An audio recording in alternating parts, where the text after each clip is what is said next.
we absolutely should. Okay, hello, Internet. Hello, Internet. Hello, Internet. Hello, Internet.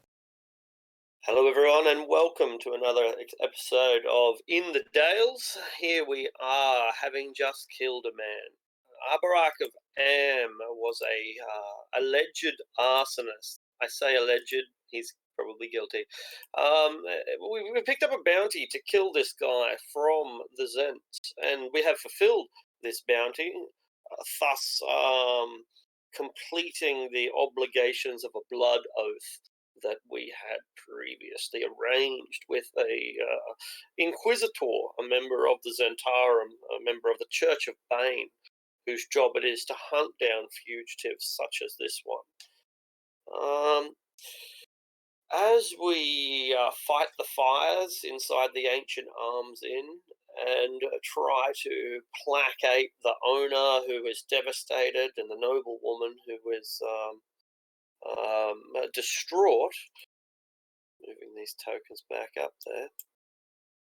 It must have deleted the innkeeper. Doesn't matter. There he is, hidden underneath the mess. As we do what we can to fight the fire in this now devastated area, it's clear that the constabulary is on its way. A few of the guards are being led by their sergeant. They'll be here within moments. The Warforged artisan will be outside. The building is burning inside Artisan.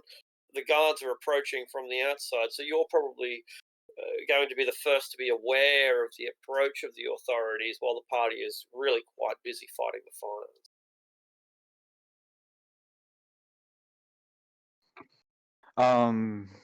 I guess I'll just I'll shout, we have company, or you have company.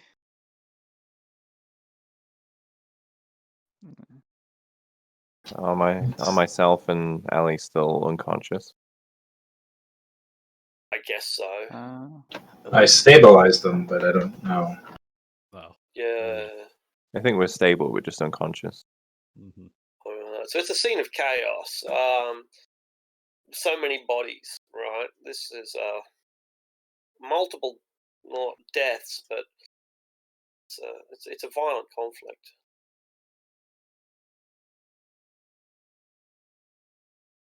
Yep, I was getting a wet towel or a tablecloth when I could find.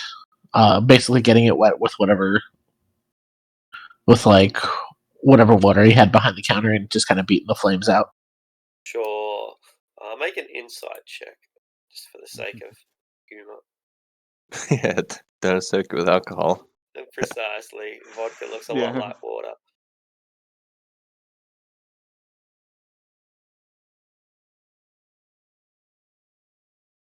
Yeah, brilliant.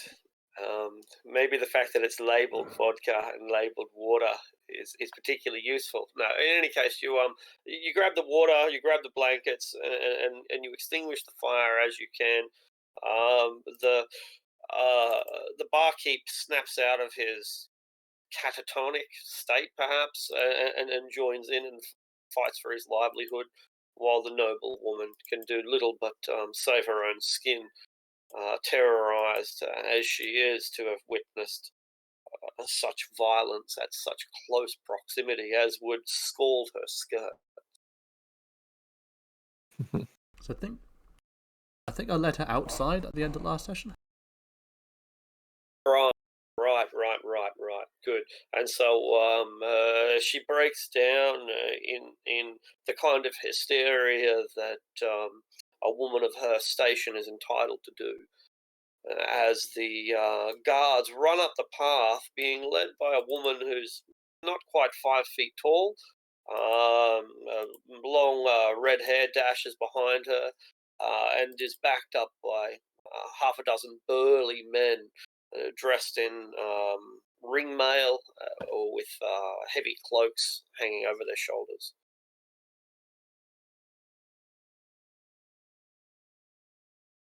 What the hell happened here? She asks as she arrives at the at the Ancient Arms Inn to find a coughing noblewoman, smoke pouring out of the windows, and the subsequent chaos.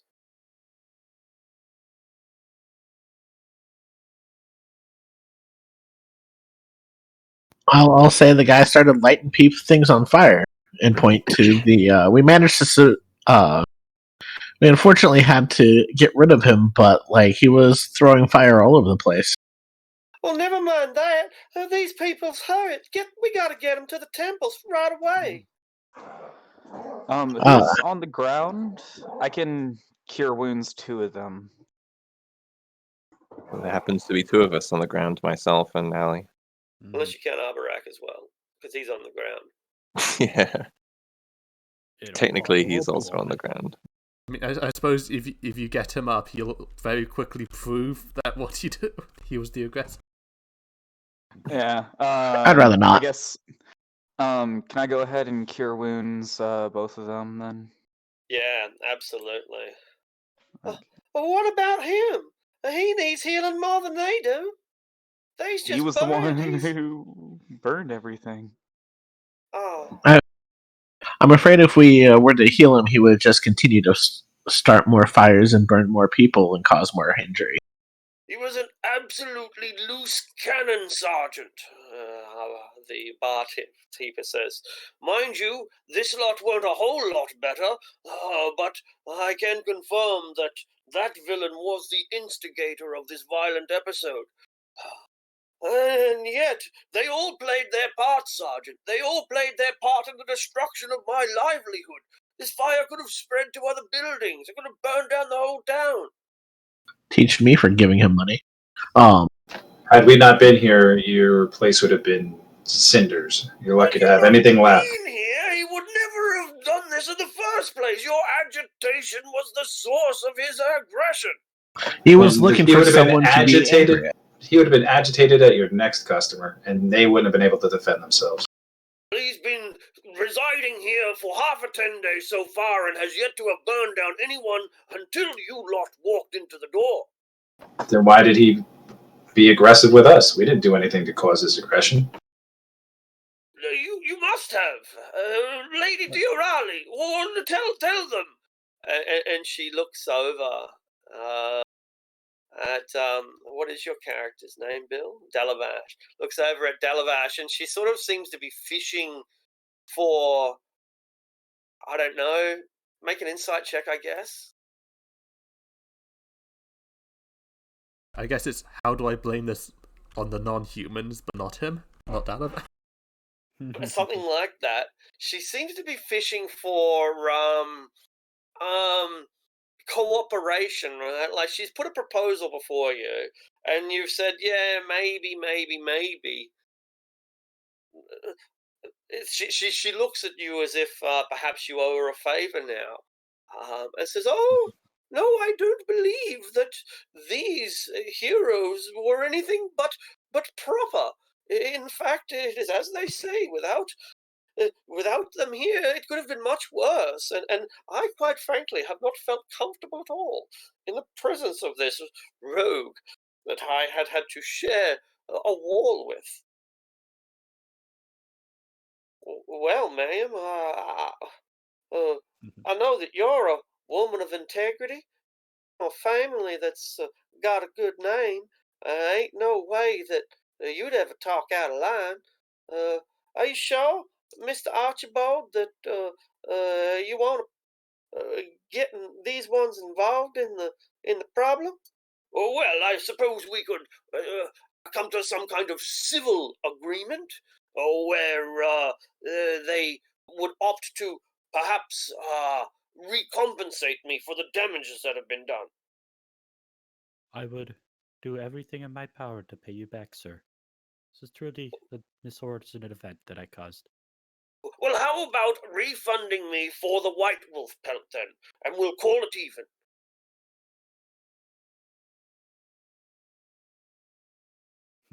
That pelt was not cheap. Didn't he pay like 500 gold for it or something? 250. Yeah. 250. That's a lot of money.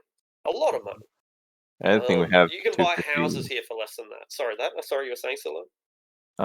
We do. I was going to say I don't know if we have. I mean, he 250, gave us yeah. 250. He's He not just asking gave it for to it back. you. Yeah. Yeah, we just give it straight. We just give it right back. Yeah. Only give him 200 back. I gave him 50 already. Good point. He says that's more than fair. And as a sign of his geniality, he offers, a night's accommodation and meals. No one else is going to want to stay here anyway, right? So you might as well stay here while you're in town. Thank you, sir. That is very kind. As is your own gesture. Well, I suppose we've got some cleaning up to do anyway. If you don't mind giving me a hand. What about him? He's still dead.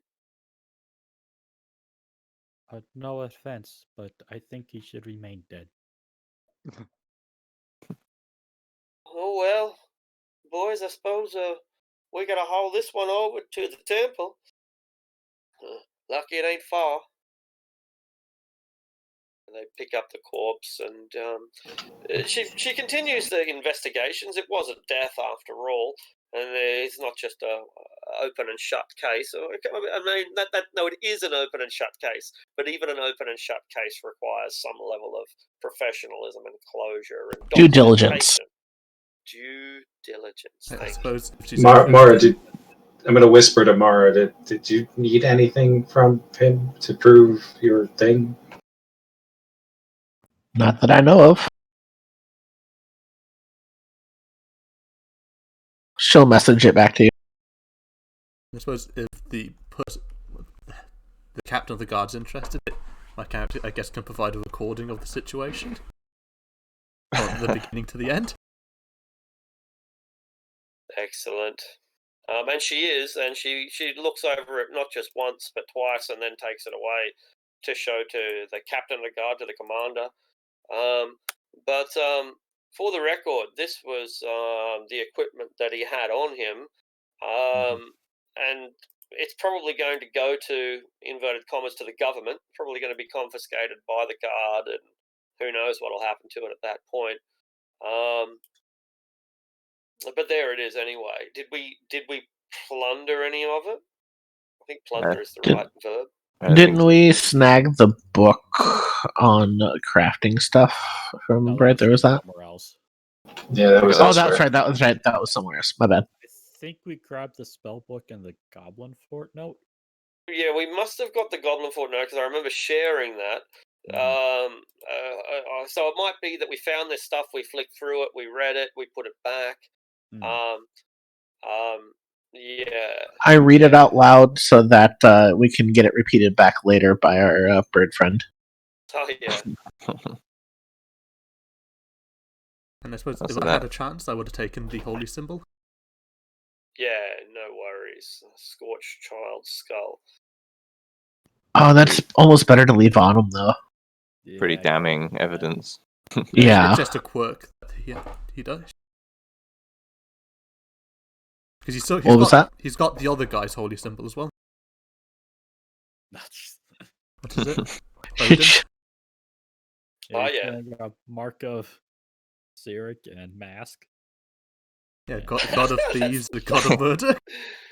That's pretty sinister. That's kind of.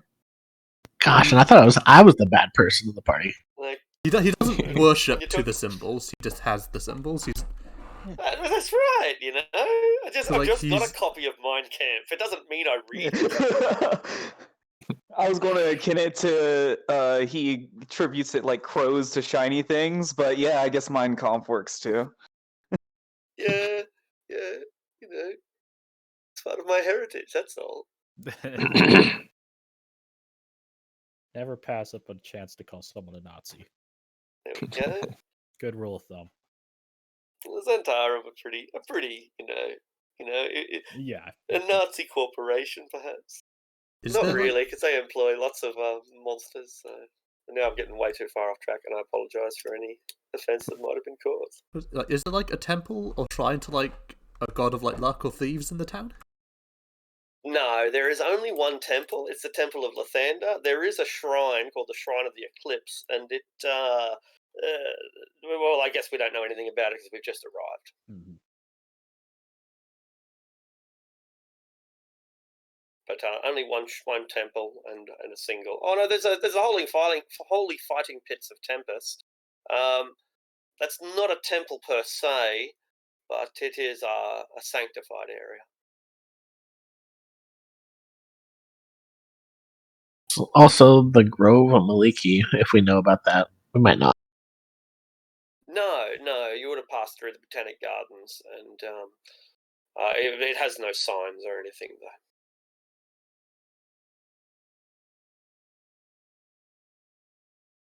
Yeah, so there are a few sanctified areas, but only a single temple, only a single shrine.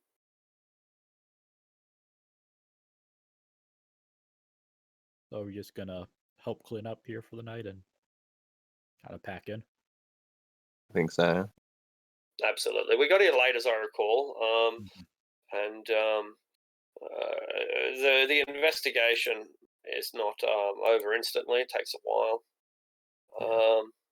But you rest soundly in the town of Dagger Falls, having reached your destination. Are we level 2 yet? Yeah. Yeah. Thankfully. Well, that's good. Before we go to sleep for the night, I would like to kind of wander around town before I take my shorter long rest. Yeah, absolutely. Town shuts up pretty early, but the businesses are still open while you're taking your stroll. Mm-hmm. Yeah, I'm gonna kind of head over towards the shrine, kind of seeing it in the distance. All right. So you approach the shrine at what time? Like just on sunset, basically.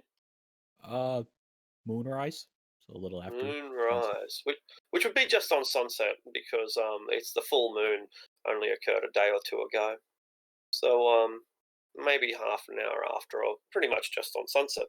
Mm-hmm. So you discover an obelisk, an ancient stele, a big shrine that is older than just about any other building here in town. Make a religion check, please.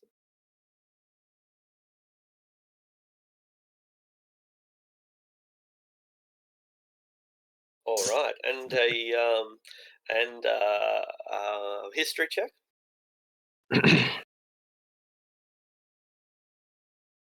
Okay, cool. Okay, so you discover that this shrine is dedicated to a truly sinister goddess. The Shrine of the Eclipse honors Shah. Shah is considered to be one of the creators of the universe, creators of the world, creators of all the dark side of things. She is the darkness, maliciousness, hatefulness, spitefulness, loneliness. All of these sinister emotions can be traced back to Shah's influence on the world. That's what this is. A shrine to Shah. As I notice that, I'm gonna kind of just keep walking past it, kind of feeling almost like it's an influence of Loth. I kind of need to get past it in my own personal life. Perfect. Do you walk back towards town or out into the wilderness? Out into the wilderness, wise. Excellent. So there are farms to the north and the east and the south, but to the west there's mostly just hills, or at least to the due west, rocky terrain. You wander up the embankment, up a small hill, or it's called the Eagle's Eyrie, that overlooks Dagger Falls. Can you read Dwarven? I can read Goblin, which is All not the right. same characters. Same characters. Not even sure Goblin has a written language, but yeah, definitely the same characters if it does. And so you'll find some Dwarven script carved into old stones or stuff like that. Ancient remnants, archaeological evidence perhaps of dwarven occupation, but not ruins in a sense that you could enter them or even do anything with them. Okay, it's just kind of like way markers almost. Yeah, that's right. Waymarkers or graffiti or foundation stones. Yeah. Okay. Well, if I can find a place up here in the hills, I'll begin my evening prayers / rituals. Excellent. And you, as you're up here in the overlooking the town, you hear some splashing going on around up near the waterfall, um, as if someone's taking a swim. I'd go take a look. Let's see what's going on. You find on the edge of the river a beautiful blue shawl, like an oversized scarf that has been delicately hung up from the edge of a tree or off a branch, and it dangles near the edge of the water. The sound of the frolicking lies beyond.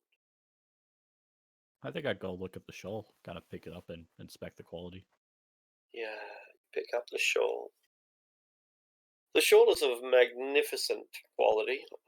It's light and it's strong, and it reminds you of silk. It's not silk, but it has a very similar softness and lightness and strength. Iridescent blue, like that deep midnight blue. Not unlike this shade actually. Perhaps a little darker. And yeah, some of the finest fabric that you've ever felt.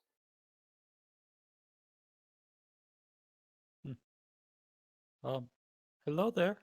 Are you anyone out there? There comes a soft squeal followed by a splash, and then the splashing stops entirely after that last plop. Kind of just walk towards the water, I guess. See what's going on. Find you search out into the water. You have dark vision. Yep. All right. So the moonlight is quite bright. And as you approach, well, I guess you're already at the edge of the water since that's where you got the shawl from. Are you remaining on the bank and just sort of peering into the darkness? I'll kick my boots off and kind of wade in a little ways. All right. And as you do so, you hear the sound of a viola, of an early violin, playing down by the shrine that you'd left 10 minutes ago. It's now dark, or it's quite dark. In fact, the sun has long since gone. The moon is just starting to rise, perhaps casting a silver light over the world.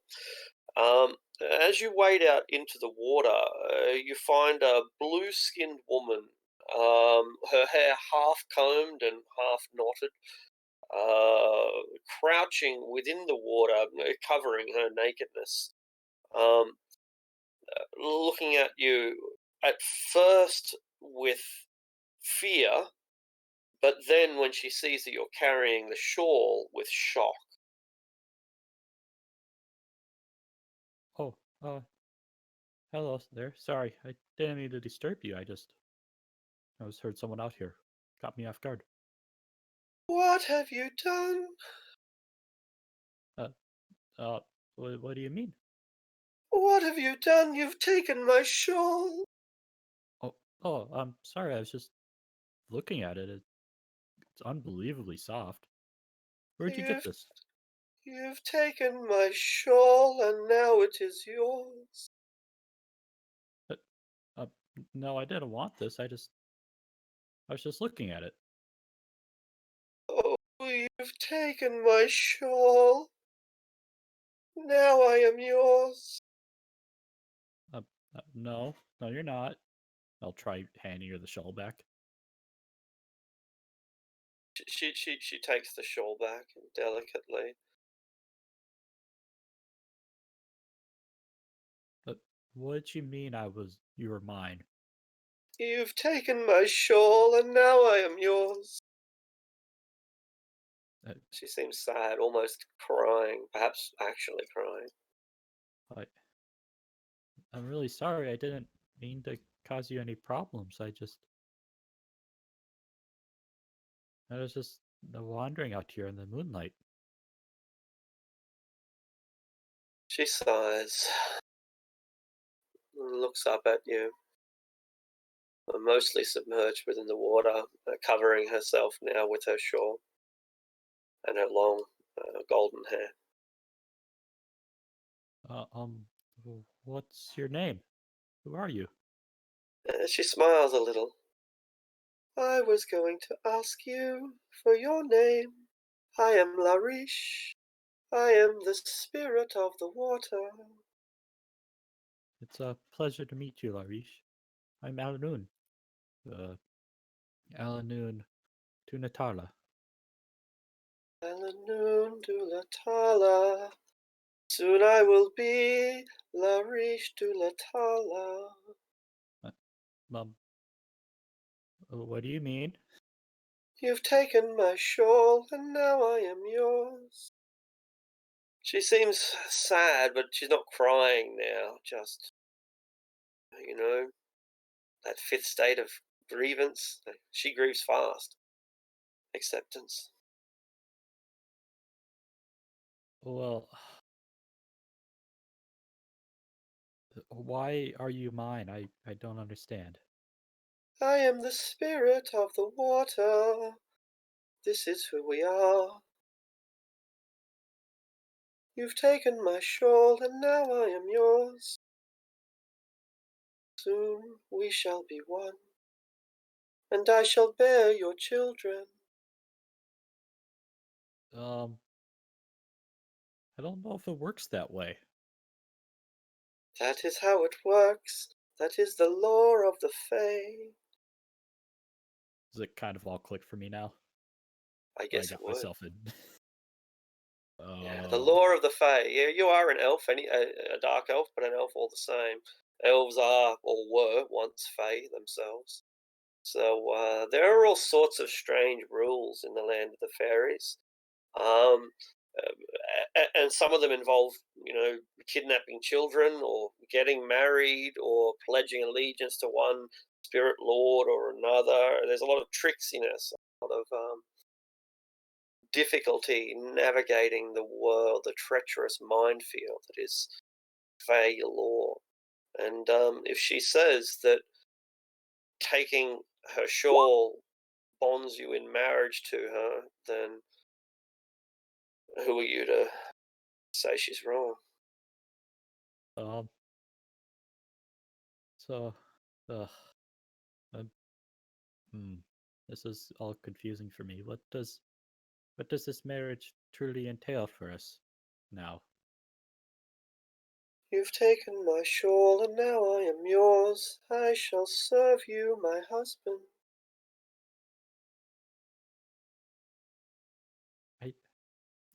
I ran away from a life where everyone was serving me. I don't want it up here too. I just want You to be don't free. want me. You don't want me. I don't want to own you. But you've taken my shawl. Yes, that is true. And I've given it back to you. And I will wait. Wait for what? I will wait for you to return. I will bear your children.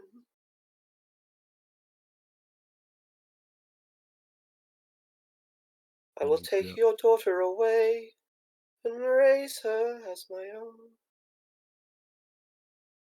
You want to take my child away? I will take your daughter away and raise her as my own. She will one day be a spirit of her own. I see. I will wait here for you, for you've taken my shawl, and now I am yours.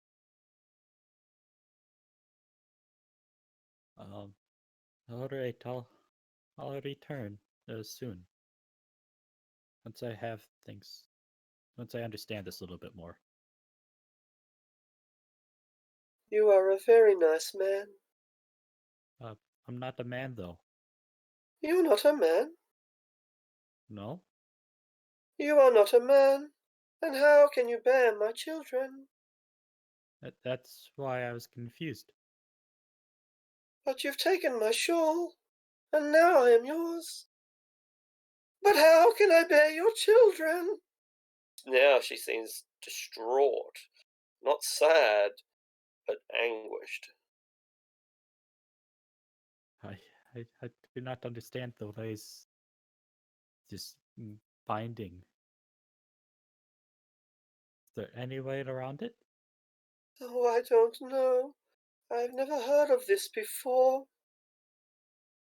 I've never heard of a woman who has taken a shawl.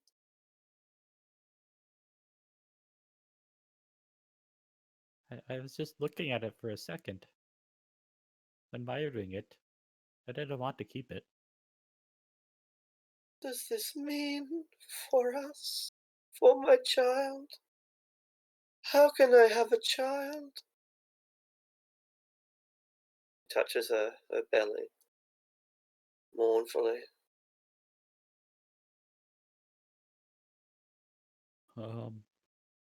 Faye. Don't Drake crazy. I don't know, is there any way I can think of to get out of this? I guess it's maybe an insight check, maybe.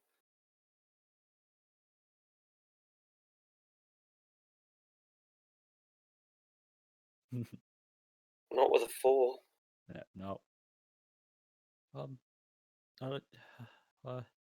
Just wait here. I'll try to figure something out.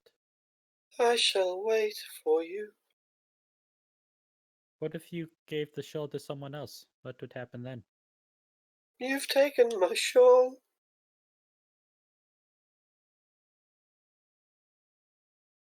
So Only you can give it to someone else. If you don't want me. I hate seeing you like this. Is there someone you would like me to give it to? Yes. Yes, yes, yes. Find me a man worthy of my shawl, a man who will give me a child that I can take unto the Feywild and raise as my own. And one day she will be a spirit like me. I think I might know someone. I'll ask him in the morning. She's happy now, her smile broad and beaming, and you can see her gazing up into the moon, and as she twirls slowly through the water, you can imagine her dreaming of romance.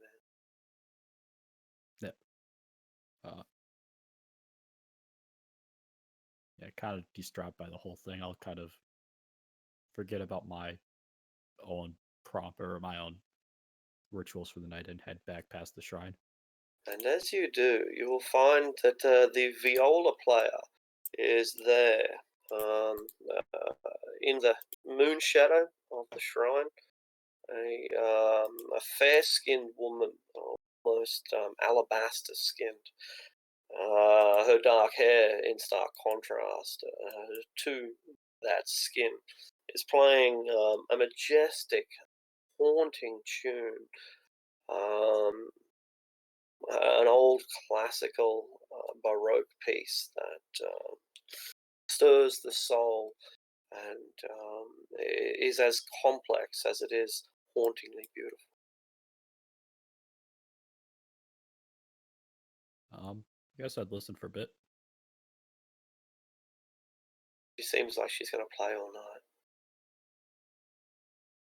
night. That's a beautiful piece. Mind if I join in? Delight thyself, invite thyself. Thy moon is thine to share. I'll pull out my horn and play along with her, kind of dancing around. She tries to match some of the merriment that you seem to bring with your dancing. But in some ways, while complimentary, your sounds are still a little bit opposing. Hers more melancholic, and you're more full of hope.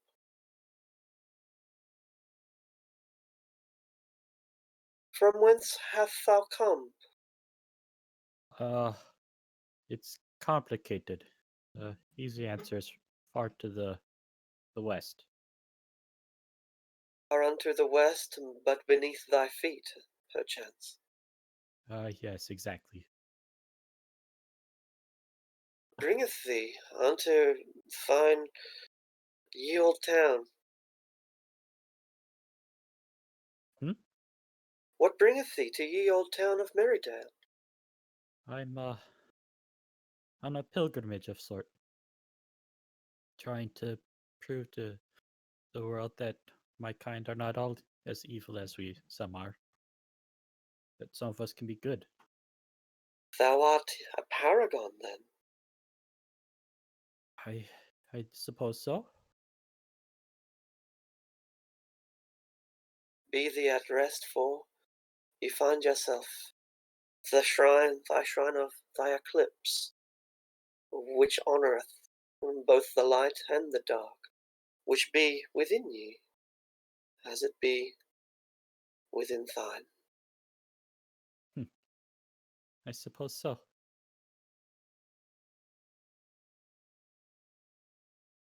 Saloon, thy moon maiden, and Shah, darkness in person, be worshipped here. Thus it has been for centuries. Thy light and dark in balance. I hope they don't mind me bringing a little illustrated with me.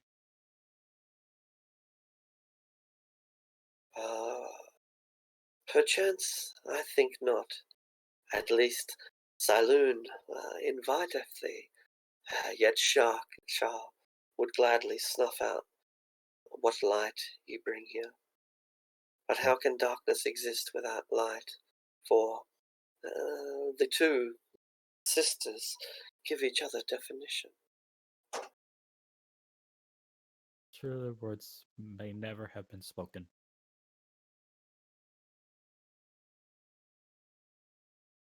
Are ye a collector of art pieces?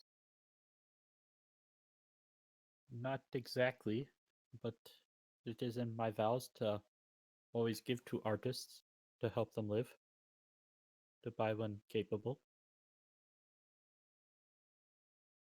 I look for they who would discovereth what hath been lost. I would be a curator of relics from yesteryear, ancient relics of a time now past,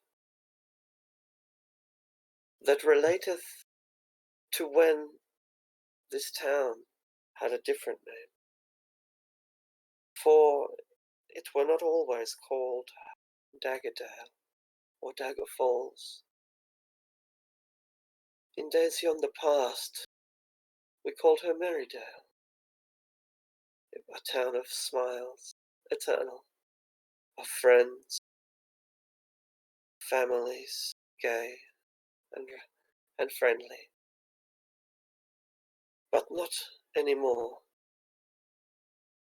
Hence, we call her Daggerdale, Dagger Falls.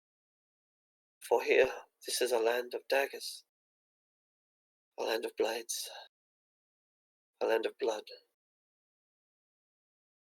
I find little reason for merriment anymore. That is part of the reason why I came here, to this town, to repay the sins of my ancestors, as little as I can do.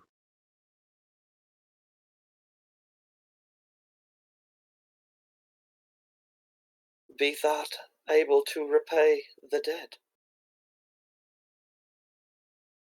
I don't believe I could ever truly repay it, but every little bit helps, is it not? Not. If every little bit helps, I know not. Sometimes I think darkness shall consume thee, and all thy sea. At other times I am reminded that light may fade, but it grows bright again. As you have brightened thy night with thy presence.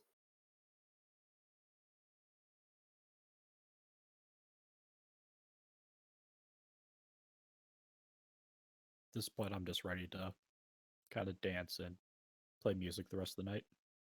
Brilliant. And so you do, and so she does as well. And never skips a beat, never tires. The pair of you act in perfect unison. And in your nearly trance-like state, meditative, as you jam at the shrine, you subconsciously become aware that there is a third entity there dancing and playing and with you, a being of unknowable power, of divine blessing and supreme majesty. When at last the dawn comes and you find that you are alone, there is neither spirit nor violinist, it's just you and the dawn.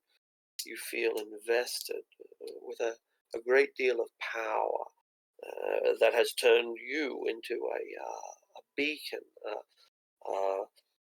a handmaiden of Elistre, a powerful pawn on the way to the edge of the board where you might become a queen.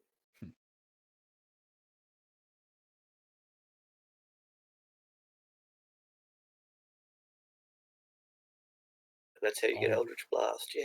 Yeah. Yeah. And that was really badass for a fucking level in whatever it is. that's awesome. That was cool. Yeah. I had no idea what the purpose it was until then, and that like put chills. Perfect, perfect. I'm gonna go sleep for 4 hours now. Indeed, indeed. Get away from the sun. Mhm. Moonlight. Bring back the moonlight, please. I can relate to that. Alright.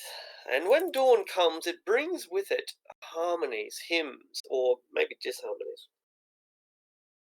The Temple of Lathander has hymns at dawn, right as the dawn comes up, and they're right outside your bloody window. So you can hear them loud and you can clear. And while there are a handful of nice voices among the congregation, the majority of them are shepherds and half-awake farmers, and the drover's dog joins in by howling. It's a cacophony. But it's a cacophony sung from the heart, and these people welcome in the dawn with all the vigor that they can muster. Wakes you up. Hooray.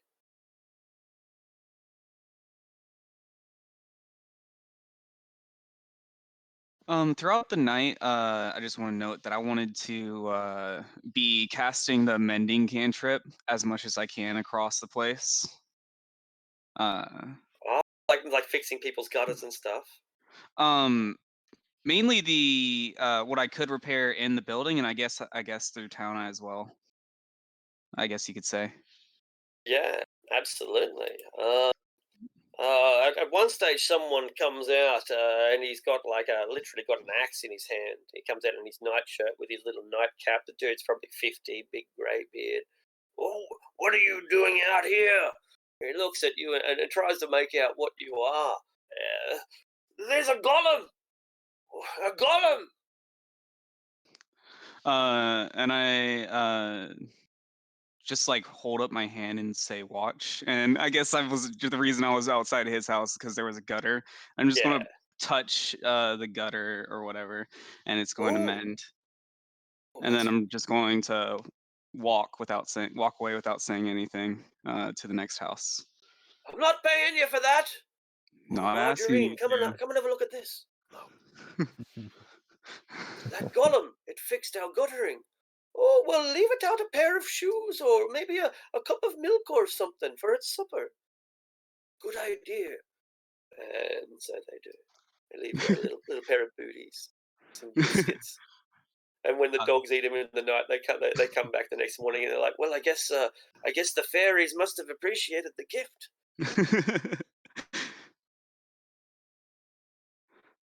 They chewed up the boots though.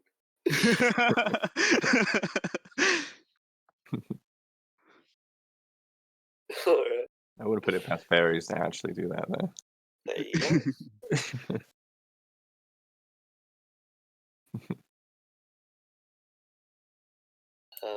So the town awakens to the discordant harmonies of hymns, and they discover that their fences and their mailboxes and their kennels have been mysteriously repaired in the night.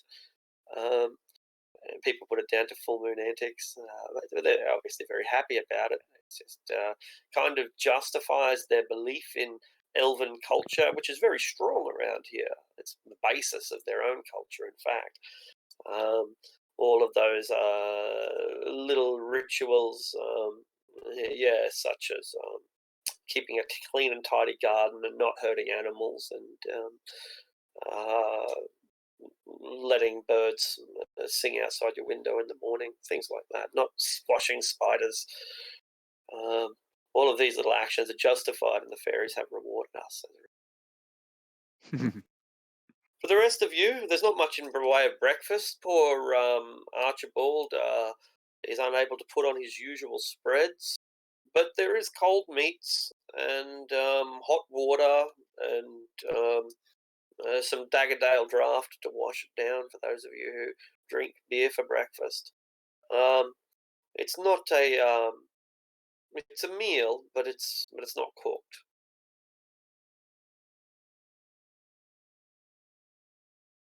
Appreciate your effort, Archibald. Right, you are.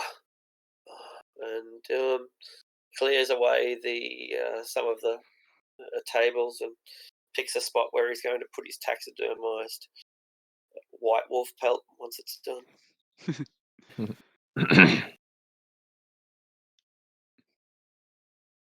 Did he say this meal or whatever you could call it is covered from Yeah. last night? Okay. He doesn't say, but if you ask, he just brushes you away and mumbles something about forgetting about it, or he's a stoic, and he just is trying to get on with it. How damaged was that pelt? Or I don't think the whatever. pelt got damaged at all, did it? Can't remember. Oh, what was the bear might have been singed. I think Yeah, mostly that's- everything got that's damaged, salvageable. but the pelt was in the back, so it was safe. Okay. Yeah. So his tables and his curtains, his glassware, carpet, these are the things that are beyond replacing. Beyond repairing, I should say. I suppose it depends how deep the burn is. Could you just file it away? Not really, advance right? it? So that's the thing with burns, isn't it? Whereas if you break something, it's in pieces, and those pieces can theoretically be put back together. There's going to be missing pieces, but it can be done. But burning consumes things. It turns solids into gas, and they go to atmosphere, and they're not there anymore. Chemical versus physical reactions. Exactly, yeah. Would so would mending not repair any burns? I'm not saying any like major things, but like just out of curiosity. Or Generally, no, because burns and acid as well tend to destroy rather than break. okay. Yeah. You can't. You can bond the atoms, but you can't create new ones with mending. Mm-hmm.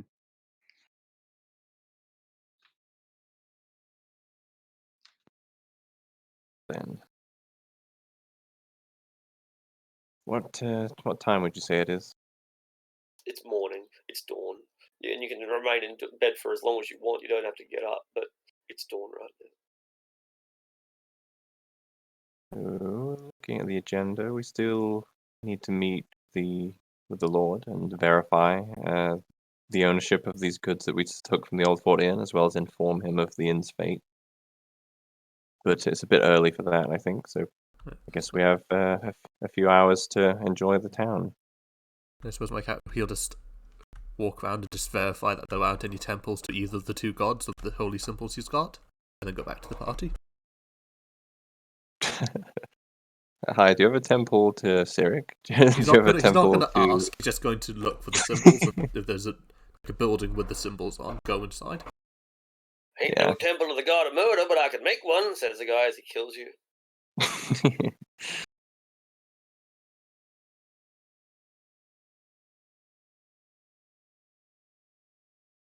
guess maybe artists like, because pretty much the idea is he's returning the holy symbols to like sites of their worship. I see. That's why you're collecting them. Yeah. You know. Wait, so it's not like you're hoarding them. It's like you're like, I know where this belongs. I'm gonna take it there. Yeah, pretty much. If he sees like a temple to like the thief god, he'll probably just go in and just leave it on like one of the counters or something. Yeah. Fair enough. He just wrote. He's like. Would that be like a chaotic good? Just has to be the one who. Well, it's unconventional, I guess, but he means well. Or it's weird, but he means well. His Drow Masters told him the gods were to be revered, so this is his way. This is one of the things that seems like. Yeah. That's funny. I think it says a lot about him. Mm-hmm. I really like Flightless as a character. Oh, thanks. I heard mention of it, but you guys said someone had said that this was looking to be like a stealthy or nighttime party. Is that what's going on? I just want to know so I can build my character too. I don't know. I mean, I'm going to be clinking around in heavy armor. So. Oh. Okay. Yeah. As long as I'm not the only dumb shit like making a lot of noise, it's fine. No, I'll be joining you with plates clacking against each other. Okay.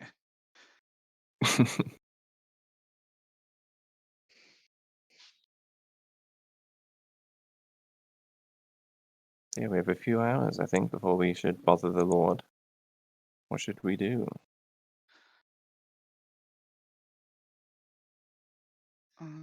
Well, I go see the gal at Westgate Wagons, like she had asked, or that I was planning on going to. Yeah, sure. Is there a mason in town? No masons, no. Is there any kind of artisan? There are carpenters, there are smiths, there are leather workers. Okay. I'm trying to figure out a long-term one because you have to do it for like a year, practicing every day before you can get a proficiency in it.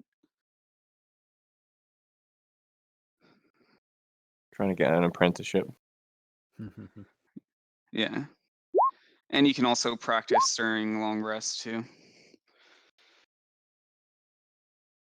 Can I look around for anywhere where I may be able to find history on the changing of the stars or the tears of Saloon? Yeah, sure. They're Ali might be able to tell you about a shrine to Saloon that is a historic monument. That might have some information. Early in dawn, you'd see me kind of slinking back to the end, dead tired. Like, oh, hi guys, how are you doing today? Where are you coming from? Well, I was just at this shrine, just doing my prayers. For the east side of town, or the west side of town. You were there all night? Yeah. Well, I went up the top of the waterfall first, and that's a whole nother story. I'll tell you about that after I sleep. Very well. But yeah, it's a shrine to Shar in Saloon. Saloon, you say? Yes. Are you a worshipper? I'm interested in the story of the Tears of Saloon.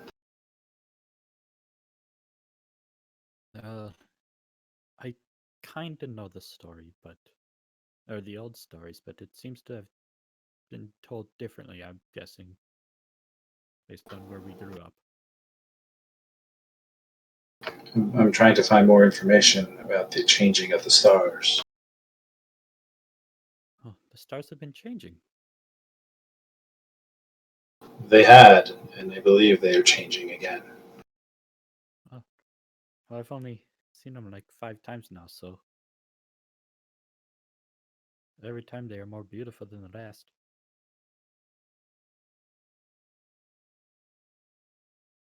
That they are. They are a wondrous, wondrous thing. I think I'm going to go explore this shrine, see if maybe I can find someone who's knowledgeable on this. There was a lady there last night, but I didn't see her when I left this morning. I don't know where she went. She might come back tonight, though, if you want to join me. I might do that.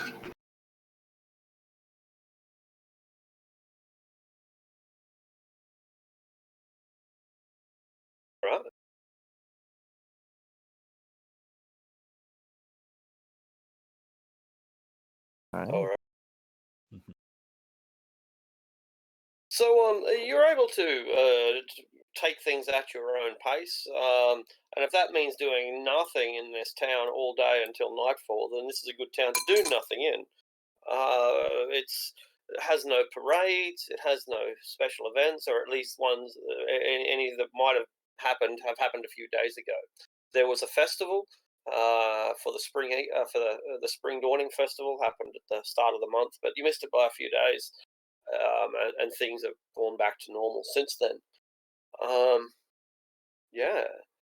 So if you just want to stay in bed all day, there's nothing stopping you. I think I'm going to go wander up towards the shrine, even though I know the person's not there. I'm going to go see if there's any information or anything up that way. Excellent. Make a history check. Yeah, that's pretty good. So this shrine only makes the most brief mention of the changing of the stars, and the references it makes to the Tears of Saloon are more from an astronomical observation point rather than a historical one. Doesn't tell you where the Tears of Saloon came from or anything, but the bit of information that you do glean that is perhaps historically interesting.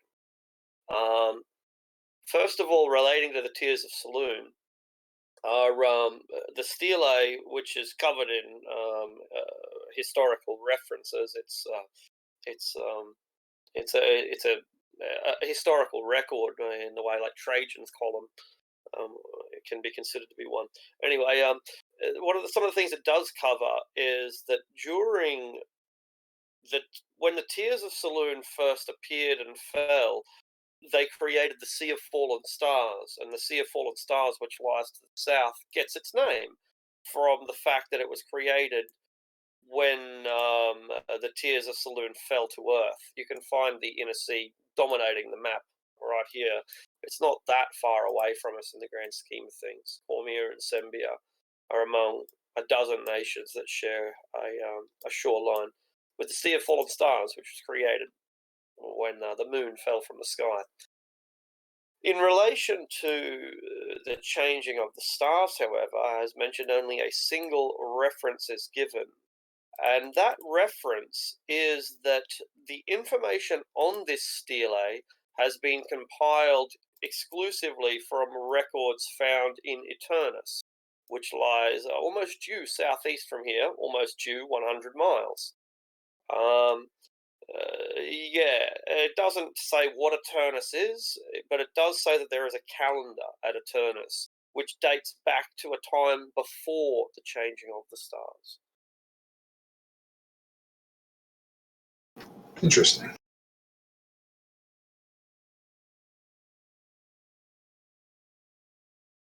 All right. And so there you are, without a guide, walking around this archaeological monument without a museum, and you gather all the information that you can from it. You become aware that it is a religious icon dedicated to two gods, the creator gods, Shah and Saloon, who made the light and the darkness. So, like so many other historical records, it is primarily of a religious nature. Priests love to record things.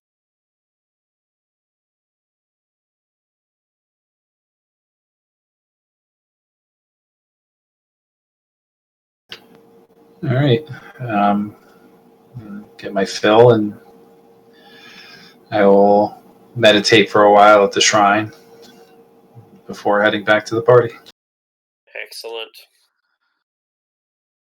You said Yeah. No, please continue. you said there was a carpenter, right? There are carpenters. Yeah, that's right. There's a whole sawmill, in fact. Yeah. Could I start an apprenticeship? Yeah, absolutely. Okay. So you go to the sawmill. A sawmill is a big building where they cut up logs. This is not one of those. This is an office, much in the way as you might have an office in town for a business in a rural area. That's exactly what this is. So you go to the office of the sawmill, and in addition to there being signs in the window that say, apprentices wanted, loggers, accountants, deckhands, builders, varnishers, painters. We want them all. But in addition to these looking for work signs or help wanted rather signs, you'll see that on the front door of the business there is the words closed. The windows are covered in like dried egg. There's rotten cabbage at the floor. And it looks like people have been pelting these walls with foodstuffs.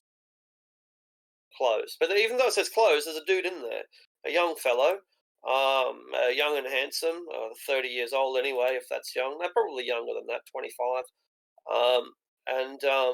This young, handsome, well-dressed man looks like he is stressed while he has a quill in one hand and he's going over accounts or something like that. And it looks like it's stressing him out. The building is closed. What do you do? So like there, I could see through a window, right? Yeah, you certainly can. Yeah. Can I just like peer in and tap on the glass and wave, or like just hold a hand up? Yeah, you get his attention. You knock him out of his trance, and he looks up, and then his eyes open wide to see what you are, and he panics. You see him looking over towards the wall where there's a sword hanging on the wall, and he looks at the sword. He looks at you. Can I do like a thumbs up thing? I guess just to like show that I'm okay. Give Or you a thumbs up as well.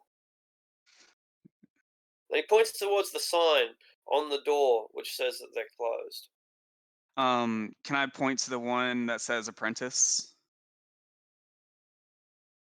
He sighs and he gets up and it looks like he must have slept in these clothes. His hair is unbrushed. Um, and when you open the door, it kind of smells like a young man. This room, like a lived-in bedroom. Anyway, he invites you in and says, "Well, you are a fine specimen if I've ever seen one. Tell me, sir, what are you?" I'm an artisan.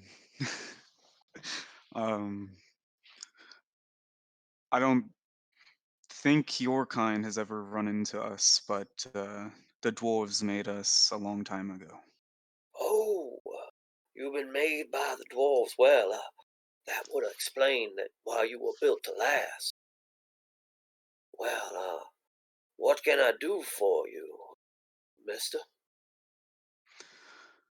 I'm skilled in a lot of tools, but I would still like to expand my knowledge.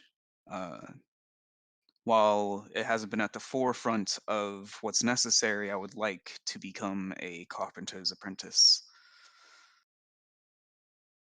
Sir, I'd be most delighted to have someone like you working for my stables, but you see, we're having some difficulties as a business right now.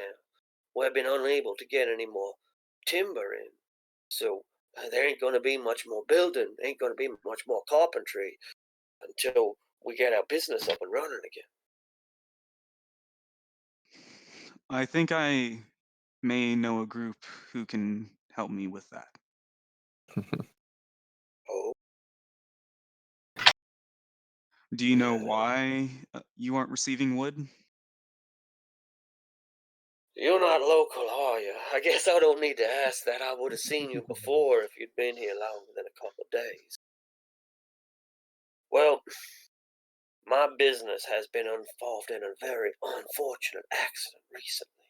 See, we got a sawmill up the ways north. Ain't be more than 30 miles. But it got hit. It done got hit by something. Someone's, well, way I hear it, I ain't seen it from my own eyes, but sent some outriders up there, go and see what's going on, and, well, uh, I don't think they came back neither. It's a bit of a mystery going on up there. All people disappearing, like all my workers just gone. When the outriders go up there to have a look and see what's going on, they're gone too. Old Randall Moore, and he says it ain't worth no more. I ain't sending no more outriders up there go and investigate when they just keep disappearing. Ain't got men to lose. Well, I feel sorry for those people. They all gone. All them families suffering. My livelihood, it's gone too. I'm destitute now. We're one of the oldest families in all the Dales. We've been here for more than 1,000 years. We're as old as the Moans. But, well, this might be the end of us. All my money's tied up in timber. That's my family's trade. Well, what with all my staff, they all gone now. I ain't got no timber coming in. I ain't got no industry. Ain't no job. Ain't no job for no carpenter, 'cause ain't no wood.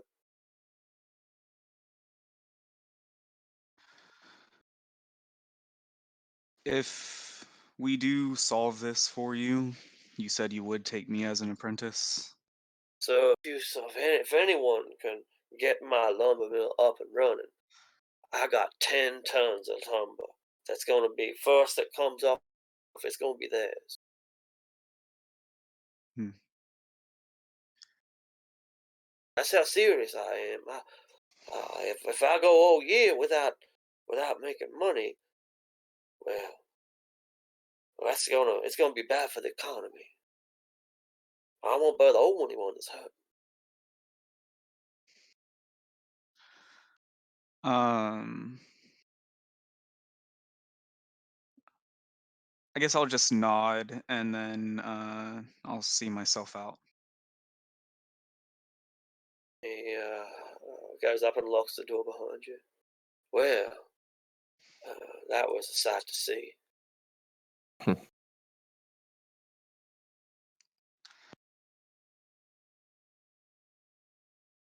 And I guess I'll go back to where the party is as well. All right. And as you go back, you will catch a glimpse inside the Temple of Lathander and find a demon playing with Arborak's body. I beg your pardon? Did I just see what I thought I saw? Okay, so what you see is a tall woman. She's 6'6" or something. She's dressed in exotic robes from some Eastern culture. Her skin is blood red. She has horns and a forked tail. Spear-like tail. The corpse of Abarak of Am, you recognize him, right, is laid out on a bier, on a slab, and she appears to be administering things like oil and makeup and stitches to him.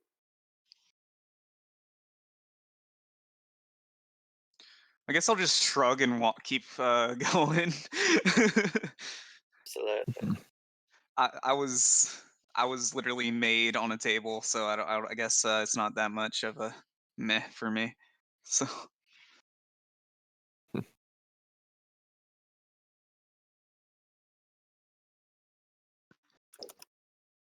I don't know human customs. That might be a thing they do. Well, they might get demons to bitches give stitches or something. I don't know. I don't know.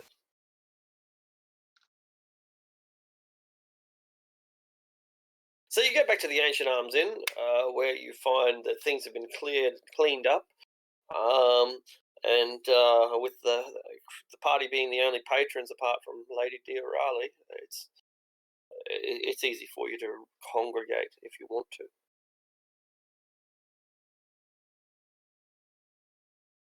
Welcome back, Artisan. Did you have any luck? I guess I'll just from here I'll be explaining the situation with the sawmill, and if they know anything, and if y'all know anything about it. Oh, I remember seeing a notice on the community board about that.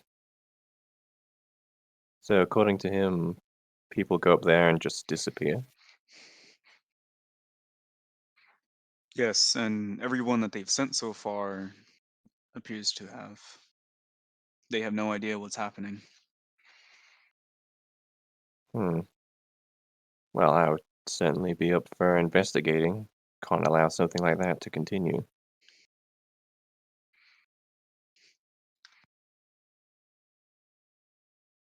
Can't speak for everyone else, of course. Yeah. Is everyone back in the thing now? I think we're I all had together. gone to Westgate. Oh, that's right. You've gone down to the shops. Yeah.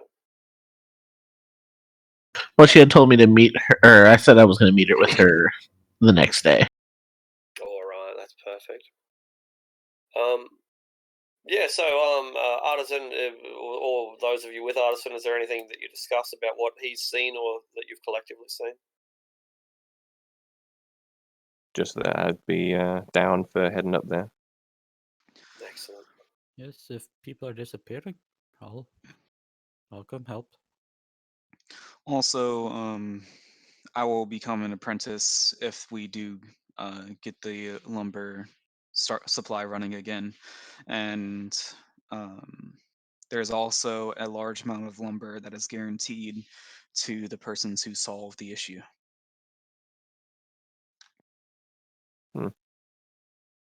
I'm not sure what I would do with that much lumber. Well, I know what I would do with that much lumber. What is that? What would you do? I have a year's worth of practice ahead of me. That is true. Build an idol to myself. Build a wooden golem. Yo, can we flavor my goddamn steel defender to be a fucking hardwood defender? Absolutely. Absolutely.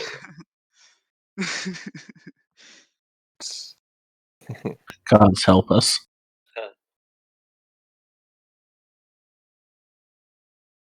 So down at Westgate Wagons, as you enter, a bell rings on the door, and Faramir saunters out to see who her next customer is. Oh, it's you. Well, you're bright and early. I couldn't wait. Plus, it was a convenient time to get away. Good. Well, now's a good time for us to talk business then. Where did you say you were from? Cormir. Come all the way from the Purple Hills, which lie in Tether, on the Sword Coast. A long way. But we're both foreigners here. They like Cormyrians, though. I think that you should be able to insert yourself anywhere that you want around here.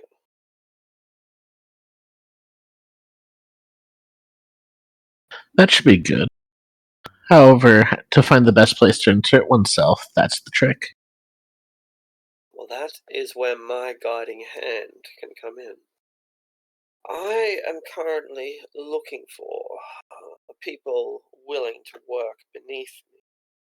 I myself am part of a larger network. Really, I'm just one cog in the machine. I would like you to become a cog as well. I'd keep you well-oiled and slick, and, well, you'd grind the gears, and we'd all prosper as a result. What type of gears would I be grinding? It depends on what you're best at. You see, within my organization, we tend to compartmentalize and departmentalize. We find out what our operatives are good at, and we give them more of what they like to do. If you're a specialist in one field or the other, then you would likely become something of a team leader within that sphere, once you've proved yourself, of course. And by that I would hope that just as I am looking to recruit people like you, in time, you might be willing to recruit others. Out of character, this sounds very much like a pyramid scheme. That's what it is. It's a pyramid thieves guild. I see. The best kind of thieves guild. You just need to ask how much the starter kit is. I mean, I already have my thieves tools, so that's part of the starter kit, right? It's not the starter kit that sucks. It's the franchise fees that you have to pay annually. Oh, that's the rough part. Yep. That's the scheme part. There we go. So tell me, what are you good at? And don't be shy. I'm here to read your resume and not kiss your behind.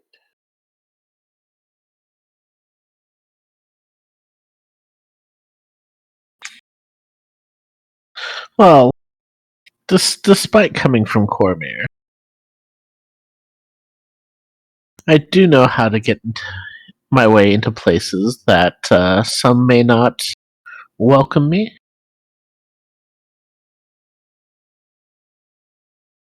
I In see. addition, And is intelligence gathering and espionage then your forte? that would be it. Yes. Then you are not the sort to Also, use your talents to infiltrate and eliminate. not as a rule, no, but more to liberate. Oh, liberate. You are interested or experienced in the freeing of hostages? Or do you mean the instigation of rebellion, sedition? More the liberating of things that should not be locked up. Oh. Very well. Then your expertise lies in cat burglary. That and fooling weak-minded individuals to letting me into places. Let me explain exactly how the structure of our organization works. We operate ourselves based in cells. We are new to this region. Indeed, we have come a long way to be here. And our operations in this particular region concern themselves mostly with the requisition of artifacts of an ancient pedigree, dwarven or elven primarily, though I have heard tales of older civilizations still, strange creatures who may look quite unlike you and I, she says, and of course you and her look quite unlike yourselves. If this is the primary prerogative for me being here, my organization divides itself very strictly into categories. I have operatives working underneath me, and each of them fulfills a very specific role. Now, it's good to have a generalist, and I appreciate that you might be perfectly capable of doing more than one role. All of my operatives are. But if you become my daughter, then you will have sole responsibility for one of 8 divisions. Cat burglary is one of them. Espionage is another. There may be talents that you have not yet mentioned to me, which are even more up your alley. Racketeering, perhaps, or smuggling. So, if you are keen to join my family, then please give yourself a title and tell me what you're good at. I am in the business right now of recruiting operatives, and I have not yet decided who will wear what hat. I think the gathering of information is what I am best at.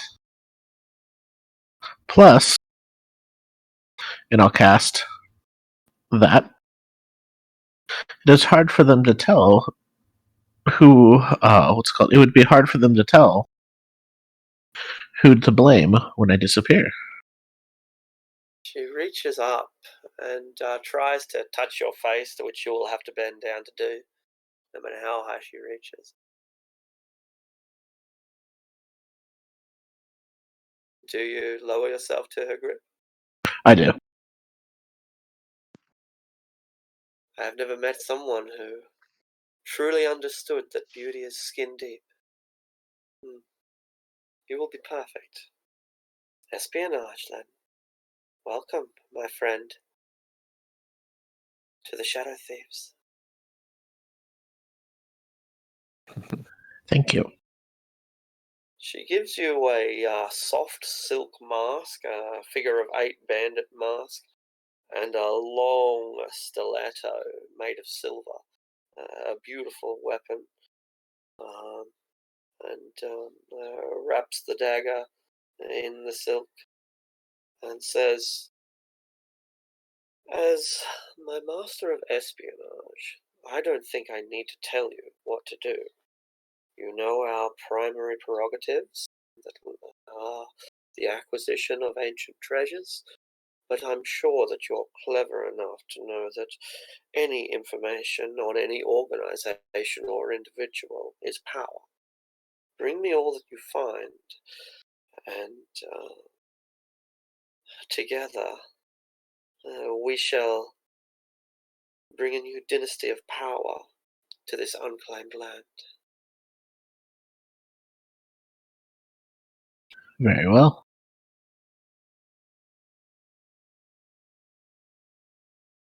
Oh, would your companions like to buy anything, any edge that you might need in your upcoming battles? I am sure that you will face monsters and villains aplenty. Perhaps you could convince them that it is neither cowardly nor dishonorable to roll the dice in your favor by using a little poison. Mara will think for a bit. Tail will twitch a little bit. Drop the disguise self as well. I think some might go for it, but I do not think that I could get my ladyship on board with that. It would have to be quiet. Well, for you it shall be half price. You can then sell them on to your companions for whatever you wish. That's good to know. And Archer, just 1 second so I can log it. A long stiletto, silver stiletto, that's correct? right. Yeah, And silver a stiletto and a silk mask, or a silk mask, silk bandito mask. Yeah, I don't know what the correct term is. Figure of 8 mask. yep.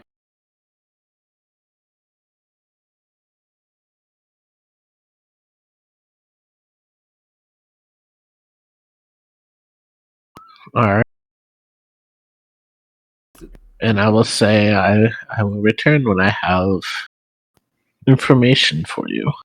Oh, one more thing. Yes. I'm not sure that you would survive, but if you are bold enough to try crossing the desert, I have a important delivery to make to the Last Drinks. The Last Drinks is a rather large inn and tavern that lies on the far side of the Anarok Desert. If you could get my package there, from there it would make its own way to the Sword Coast. It would be worth 500 pieces of gold to whoever I trust might make it. I see. I will have to see where the trail leads me, and if I see that it's heading that way, I will come get it from you. Good.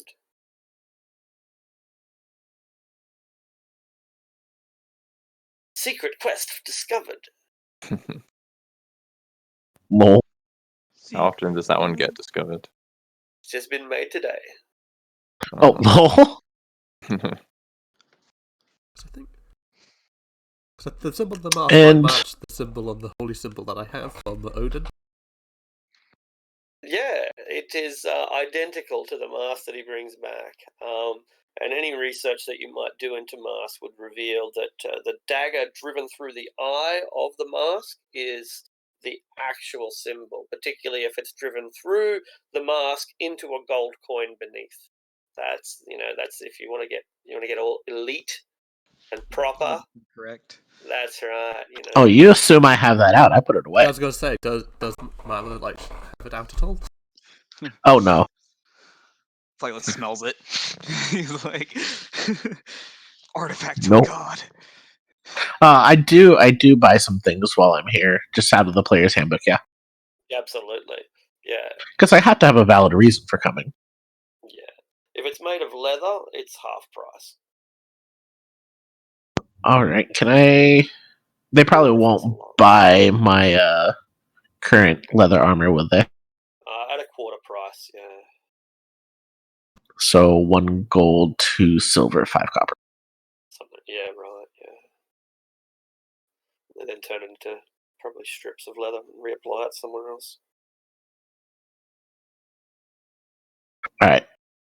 I'm just gonna take a minute and do that, but I will eventually head back to the Ancient Arms Inn after buying the stuff. Excellent. All right. We return to the Ancient Arms Inn, where we are given food that is meager but still rich at the same time, ironically, because it's great ingredients, it's just not prepared. Cashews and almonds and goat meat and fresh cream.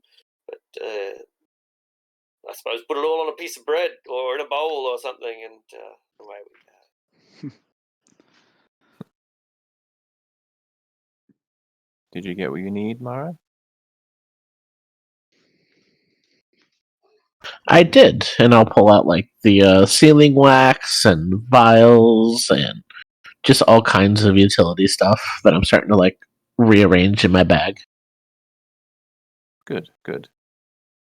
I believe it's late enough that we can trouble the Lord with an audience now.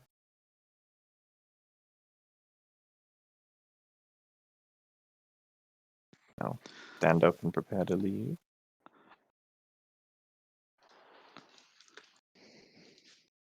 All right. It's not a far walk from the Ancient Arms Inn over to the Lord's Manor. They're in the same part of a very small town. The Lord's Manor is not an extravagant building. It's grand, but it's not that grand. It wouldn't even count as a landed noble's quarters down in Cormier, let alone the lord of an entire dale. So yeah, it's a humble abode, and it's lightly guarded. There are halberdiers on every door, but in total that only means there's like 6 guards or something. It's not that many. So there you are. You presumably walk up the main path toward the front door, I suspect, where you are stopped by a pair of heavily armed guards. Some of the only people around here who actually wear chainmail or heavy armor are these guys. Could I have gone along with the 2 nobles? I've got something I want to try. Sure. Mm-hmm. Well, when they stop me, I'll tell them that if it's possible, I'd like to trouble your lord with an audience. I have some news to tell him, some questions to ask. Oh, well, Lord don't normally take audiences, especially not special requests when someone comes knocking at the door. What's it all about then? Well, perhaps he'd make an exception for me. I'll display my signet ring. I am Lady Eleanor Veyren of Cormier. Oh, I promise I will not take up too much of his time. forgive me, my lady. I misspoke. I am quite sure that if the Lord has any time, then he will make it for you. Though perhaps I misspeak again, and should fetch thy Lord so he can answer for himself. And, what's that? Severed the Kenku. He was sort of He- just be stood behind it, sort of trying to look like a servant. He is just a retainer of mine, pay no mind to how odd he looks. Creature like that's not strictly legal around here, strictly speaking. Like we don't offer no protection to creatures like that. It don't have a. It's if it's your pet, you're gonna have to put it on a leash. You're gonna go and see the Lord. Well, I'll take full responsibility for his actions. That's all good and well, man. But if your actions are sinister, then it's gonna your responsibility ain't gonna be worth a lick of split. That creature, you're lucky we don't put it in a manacles and a muzzle. Why, look at that beak. It looks dangerous. Sort of like Well, touch it. Sharp as a dagger, no doubt. well, Flightless, would you mind remaining here? Oh, he can come in. Just got to be leashed. Well, I'd rather he was shackled. We don't have to step overboard. Lord morning, everyone knows it. He's got a sympathetic ear for creatures that are subhuman. I'd rather not subject him to such humiliation. Yeah, and it seems that Wow. even if I get elected, I'm not going to be able to do what I want. So I suppose I'll pull out my forgery kit and just write like a short note that I just wanted to see Odin's a copy of Odin's will, and then I suppose I'll go back to the inn. Are you a lawyer? Is he a lawyer? Yes, Marl will chime in. He Detective. takes care of all of our affairs and our paperwork. He's more of a scribe. God damn with my. Well, where'd he get his law degree? I said he's more of a scribe. He's the one that writes everything down. Oh, well, we got our own scribe. Thank you very much. And if he's not a legal lawyer, then what business he got asking about someone's will? We're seeing what to do with. There was. Gosh, hold on. Sorry, I'm not my full wits today. Give me 1 second. Sure. Not at 100%. Yeah, I just had my second shot yesterday, so I'm all kind of all over the place. Yeah.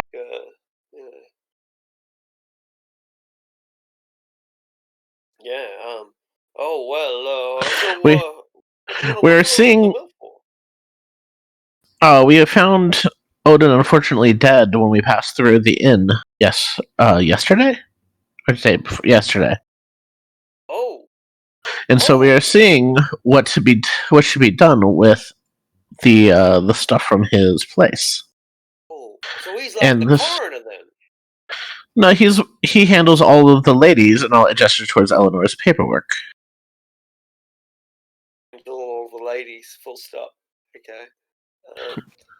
All the ladies' paperwork. My lady, I do apologize again. If this beast is your servant and is an integral part of your entourage, then, I will personally take responsibility for his actions as well. Come on, creature. Let's go inside and see if Randall Morn wants to meet you.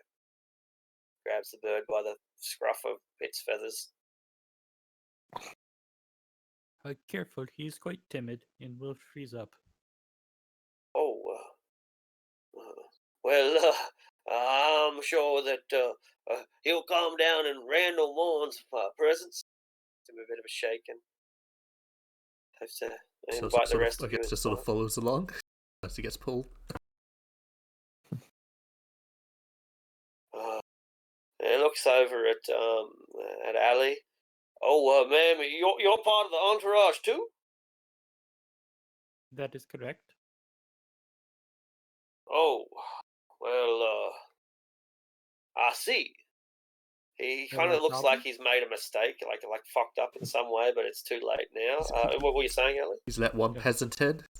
Now there's another. Right. Let one assassin in, you mean? Yeah, there's another. Is that a problem? I do hope not. Why don't you come in, ma'am? And he nods towards the other guard to get the other guards. And soon we've got an entourage of 4 dudes in chain and halberds who are pushing through into the parlor. And they watch over us. And we're inside a parlor, which is like a foyer, which is like a waiting space. Most of the business, including the cooking and the living and all the rest of it, goes on upstairs. Down here in the parlor, it's like an open area where people could happily ride around on horses if they want to. There's enough space for that. Oh, this is a quaint little summer home for the Lord. What's your normal home like? This is the stately home of the Lord, Randall Morn. The Morn people have always been a very humble group of folk. They live a lot like the rest of us. Oh. I see. Disgusting. Huh? He's a man of the people. He spent 40 years out there in the hills, he did, living off the land, eating whatever he could scrounge together, sleeping underneath the stars. You won't be able to pull the wool over his eyes.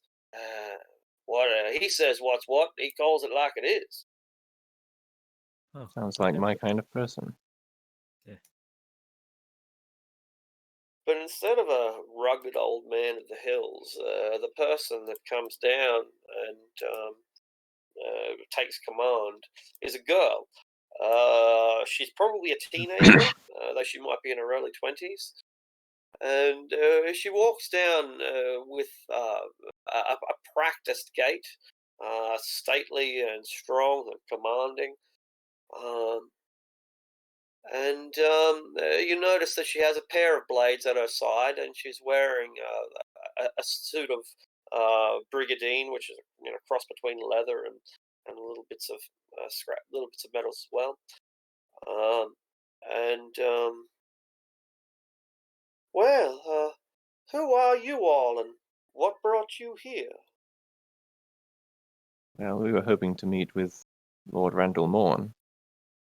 Well, I am the granddaughter of Randall Morn, and I'm here to speak for his affairs. So You perhaps speak. there's something I can help you with. You speak with his authority? More or less. In that case, I can pose my questions to you and share the information we've come to learn. And I'll inform her of the events that transpired at the Old Fort Inn and how we came to acquire all the stuff we have in our cart, the fate of Odin, and all the rest of it. And you want to give all that back?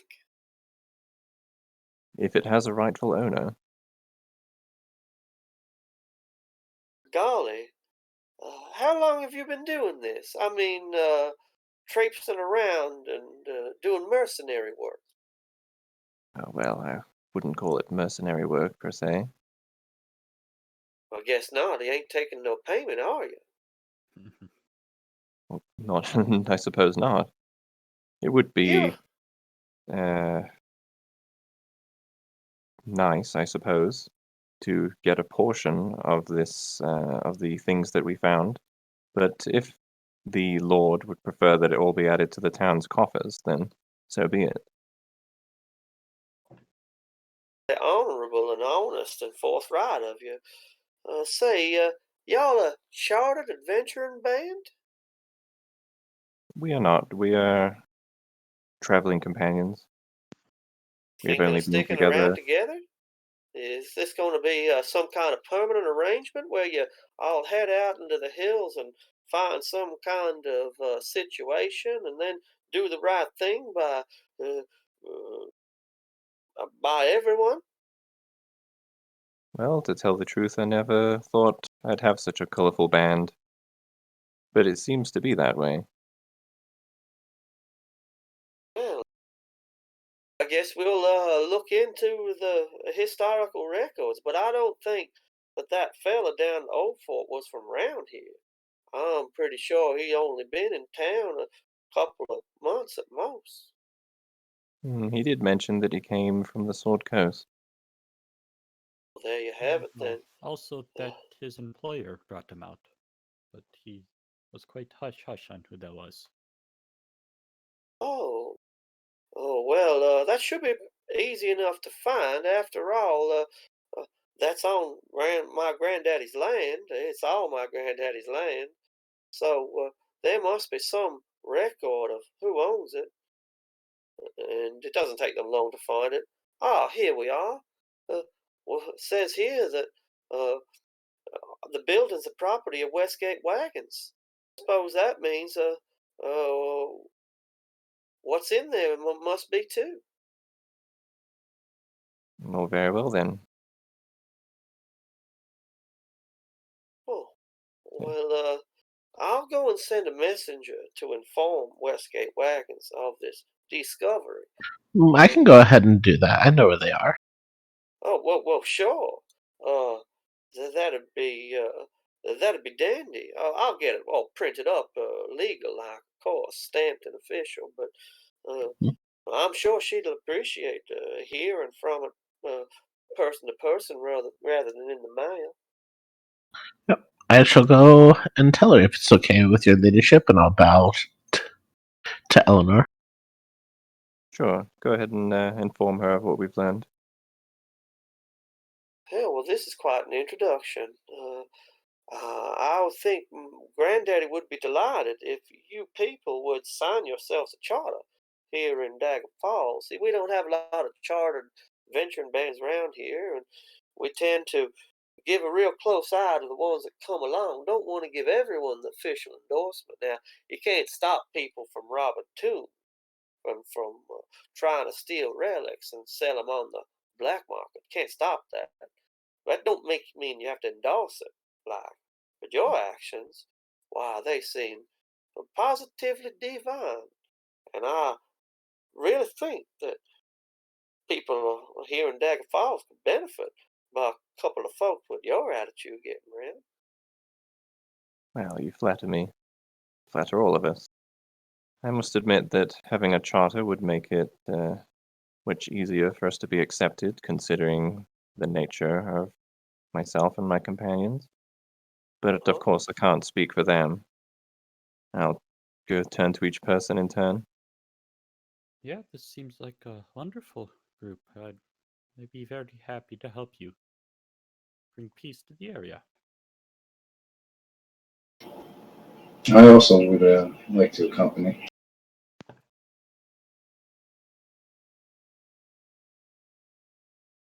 And you? I'll look at the the raven. He'll sort of show that he doesn't really have anywhere else to go. Fair enough. Well, if I have the consent of everybody, then I'll ask if she can prepare some documents to sign. All right, and for the record, this is what a charter consists of. It's a 25 gold piece fee. You pick your name, pick some colors, usually 2. Heraldry, typically, a griffin, or a sword and a shield, whatever. A motto, a couple of words, somewhere between 2 and 5 words, typically. And then the purpose is a bit more ambiguous. That's where you really define who you are as a party, and in a way, it's an out of character thing guide as well for the rest of us, for us to think about, well, what do we want to be? Because the purpose of a group whose sole objective is money and power is going to be very different to the purpose of someone whose ideals are pure and holy. So yeah, name, colors, heraldry, come up with a little motto, and then most importantly, perhaps think about what it is that our party, at least at this stage, aims to be. That might change, people grow up and they change. Circumstances force decisions, but here now in our early and idealistic stage, what do we want? He'll tap the motto bit and turn to what's his name? Artisan and just do the drow signs for destiny shows. Destiny shows. Destiny shows indeed.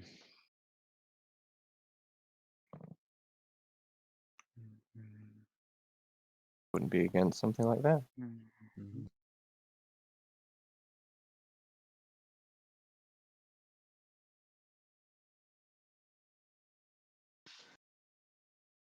I don't suppose we have to come up with all the details right this second. Yeah, No, we don't. I have no idea. Yeah, I mean, I just put out the one idea I had. Shit. Or motto or name? Motto.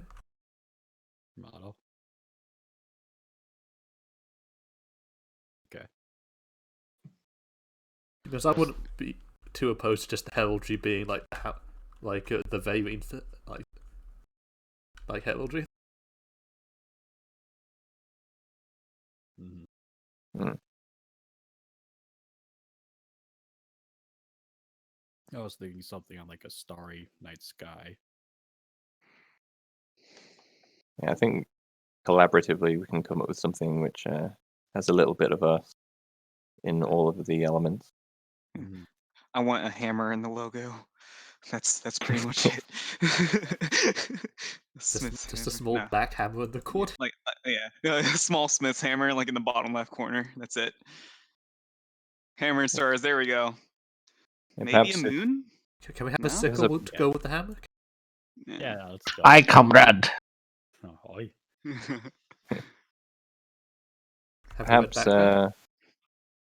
perhaps if it's like a black and starry night, perhaps these different symbols like hammers and things that represent us can be like constellations of the stars.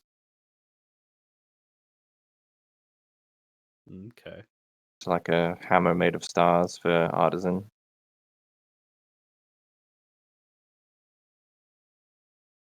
I mean, I think it's cool, Need but I a- think it breaks like the one rule, like the most important rule of keep it simple. Yeah. Yeah, true. It's a little bit complicated. Yeah, I honestly don't care if there's a hammer. I just think that would be funny. I need to figure out what my sigil is that's stamped on my forehead, because maybe we could incorporate that. I'm going with the stars. I Stars don't good. mind stars. That represents covers me. What about a goblet which is tilted to the side and its contents are spilling out, and the contents are the pitch black night sky, like the sky contained within the goblet. So it's like black liquid with stars in it. That's cool. Yeah, maybe. And then like the detailing on the goblet itself is like symbols depicting each of us. Well, yeah. We can figure Okay. something out, I Or guess. something along those lines, yeah. Cool. Yeah, as you say, the decision doesn't have to be made now, but we've got you thinking about it. And for 25 gold pieces, you'll be able to become a legal entity. But as for the treasure,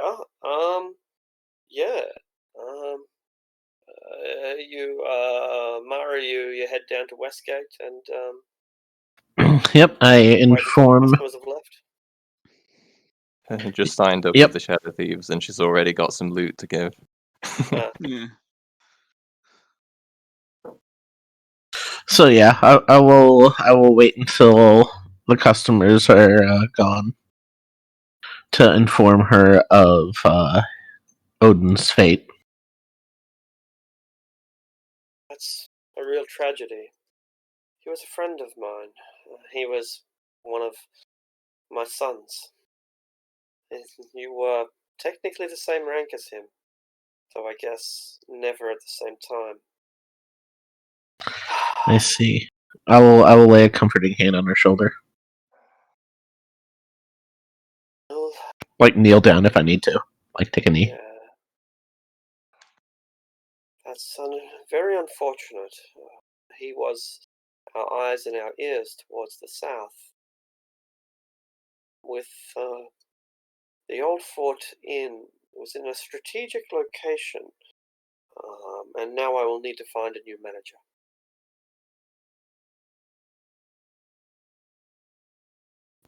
My companions I'm with went down beneath and found several items behind a painting. I'm assuming that it belongs to the company, yes? Yes, that's right. That depicts Westgate, which is our home in the east. We are organization is based in Am on the Sword Coast. I see they're looking to return it to its proper owner. I assume they can return it here?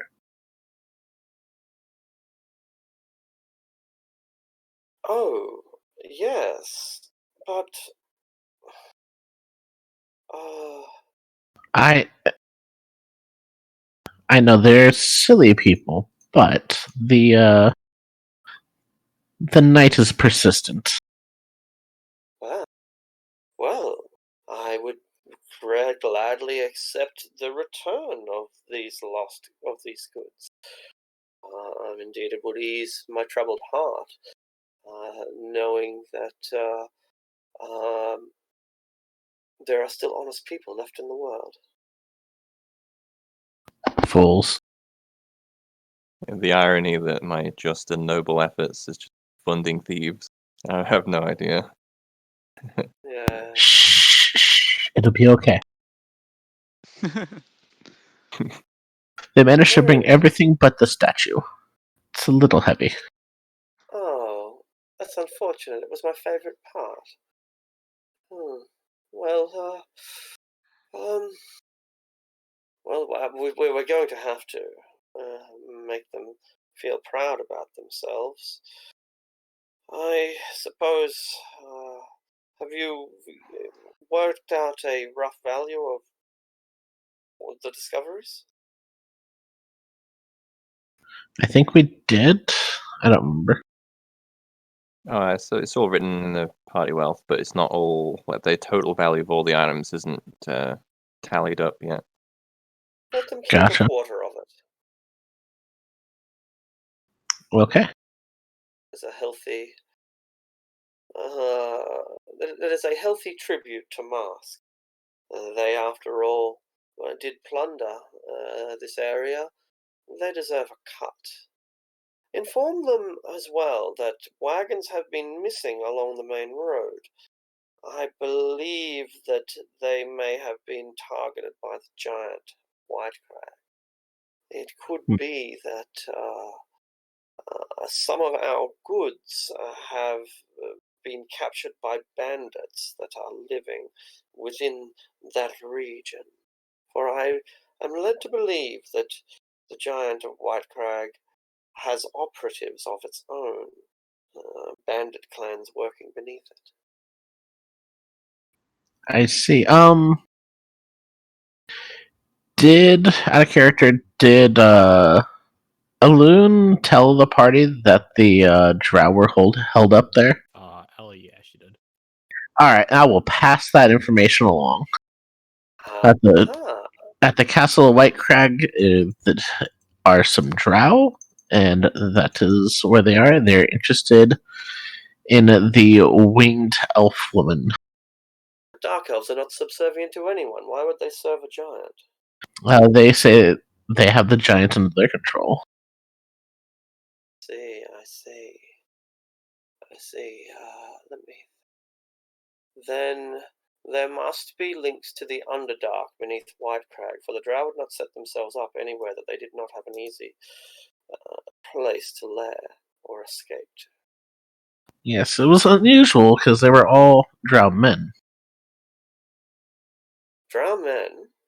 Mm-hmm. The female in your party, she is hunting them? No. Neither she joined them. It's weird. How curious. Perhaps she is commanding them. But she would be so. Why would she be so foolish and brazen as to walk into a town or ally herself with?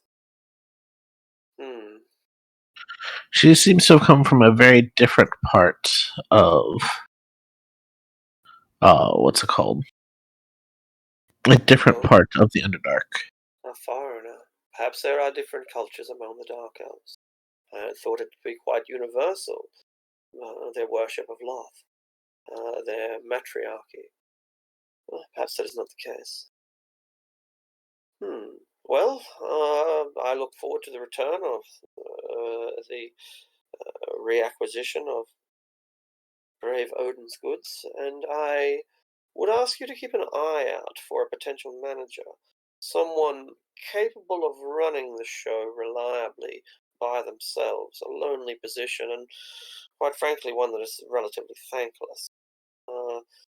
Perhaps best for someone either at the start or the end of their careers. Indeed. I will keep my eye out and my ear to the ground.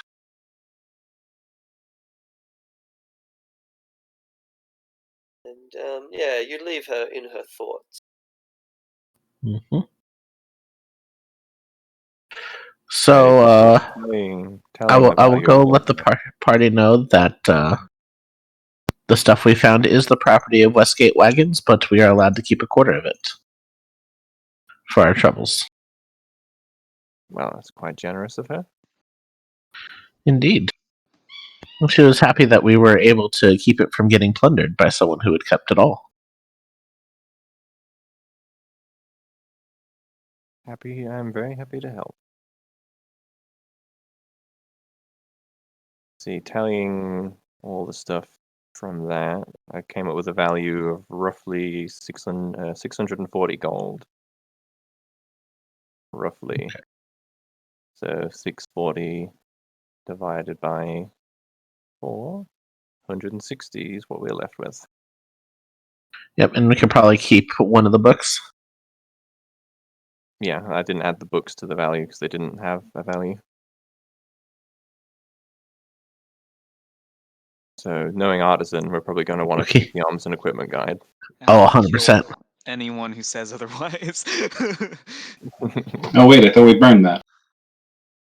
Yeah, we Yeah. did, didn't we? We burned it. We burned that last session. My bad. Yeah, we needed some kindling. The inside of Artisan just dies a little bit. Yeah. You just made a suicidal robot. There you go. Initiates How do you feel? PvP.exe. Yeah. No. Yeah, PvP. Speaking of PvP, would they sell a trident here? Yeah, absolutely. A trident, like a weapon. Yeah, down Yes. in the smith, you'll be able to pick one up. Okay. All right. Because I want the returning weapon thing infusion. That's what I'm running on the spear that I have right now. But when I get that martial weapon bonus, I want to have it on me for next level.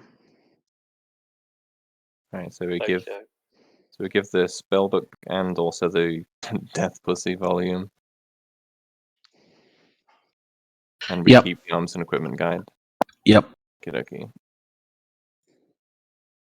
Oh, I forgot to add the Electrum to the total. How much is Electrum worth in gold? Half a gold. Right. Because Electrum is weird.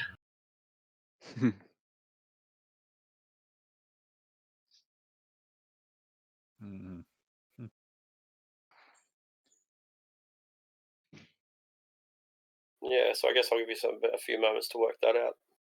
It'll be an extra 10 gold for us then, factoring in the Electrum. Cool.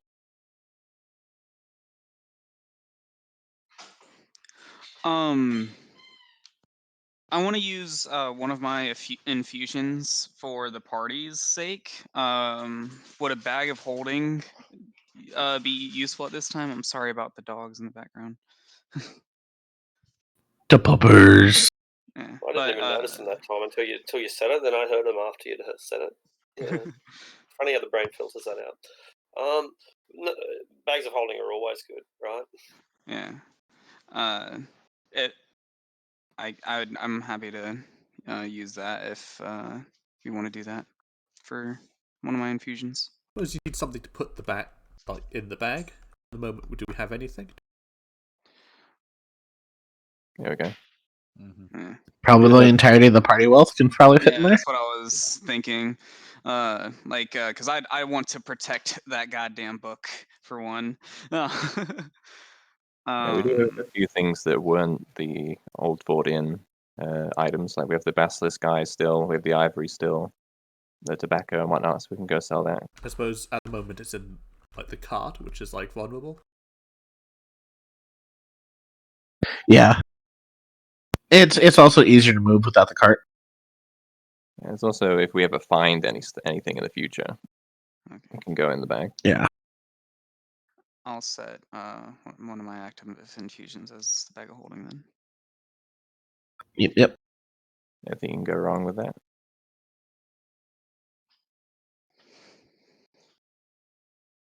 Right, that's while we're doing wealth and money stuff, shall we sell the rest of what we have? like the basilisk eyes and the Yeah. well, Yeah, no, the not the ivory. but the ivory and the tobacco. Yeah. We also got the brass belt buckle and the Kraken ink. I added that in the party wealth. I'm not sure if Oh, we yeah. actually took that from Abarak or not. Assuming we did, that's where it is. Alrighty.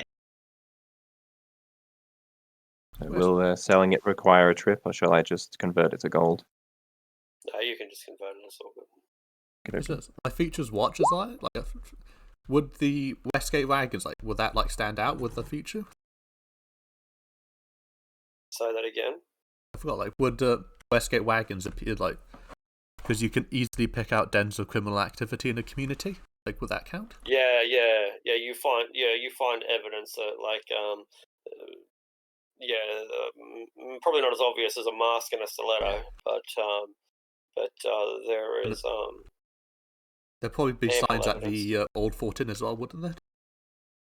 Yeah, it probably would have been signs of the old fort, and certainly underneath the ground there was. Maybe not above, but definitely below.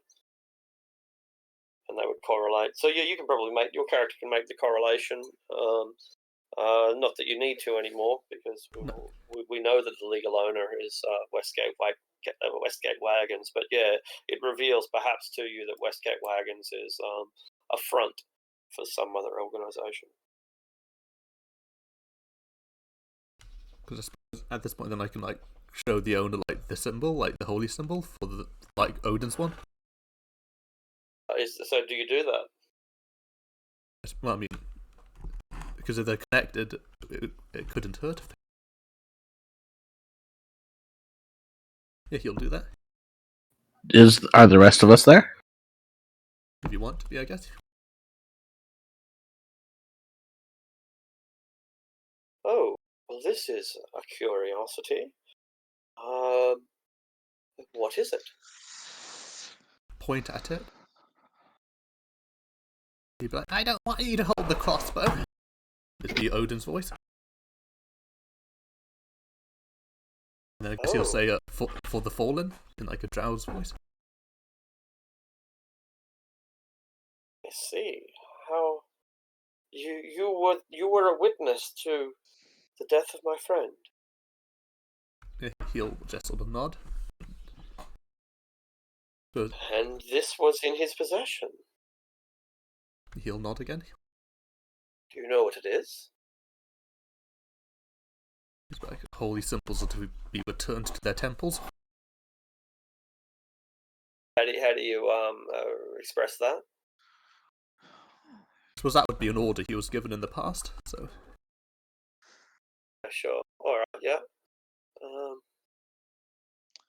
A holy symbol, are you sure? This is an unusual type of holy symbol. I thought, it's neither golden nor ivory, nor is it any god that I find obvious.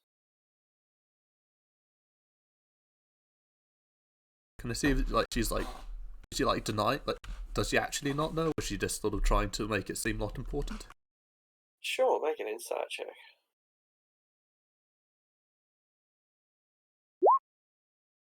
She is playing dumb. She knows perfectly well who this is. There's nothing. She's not surprised in the least. This seems to be this is his area. And he'll just sort of start mentioning all the small tells that seem to be, almost eye twitches. He'll just sort of sure. that out. Rapid breath, palpitations. Yeah, it seems almost involuntary, but he just keeps doing it. The more he talks, it's breathing quickens, blinks faster, eye twitches, fingers twitch. Eyes narrow as her eyes narrow. Yeah. All right. Perhaps it's best not to disturb someone while they're grieving the loss of their friend. Maybe we should talk about it later and give them time to grieve. In the meantime, Mara, perhaps you could guide them. It seems that your friend here is going to be most adequate at fulfilling any roles that I might find for you. Oh, I should inform the rest of you. I was speaking to Mara earlier about a job that I have. I had suggested she become a caravan master of her own.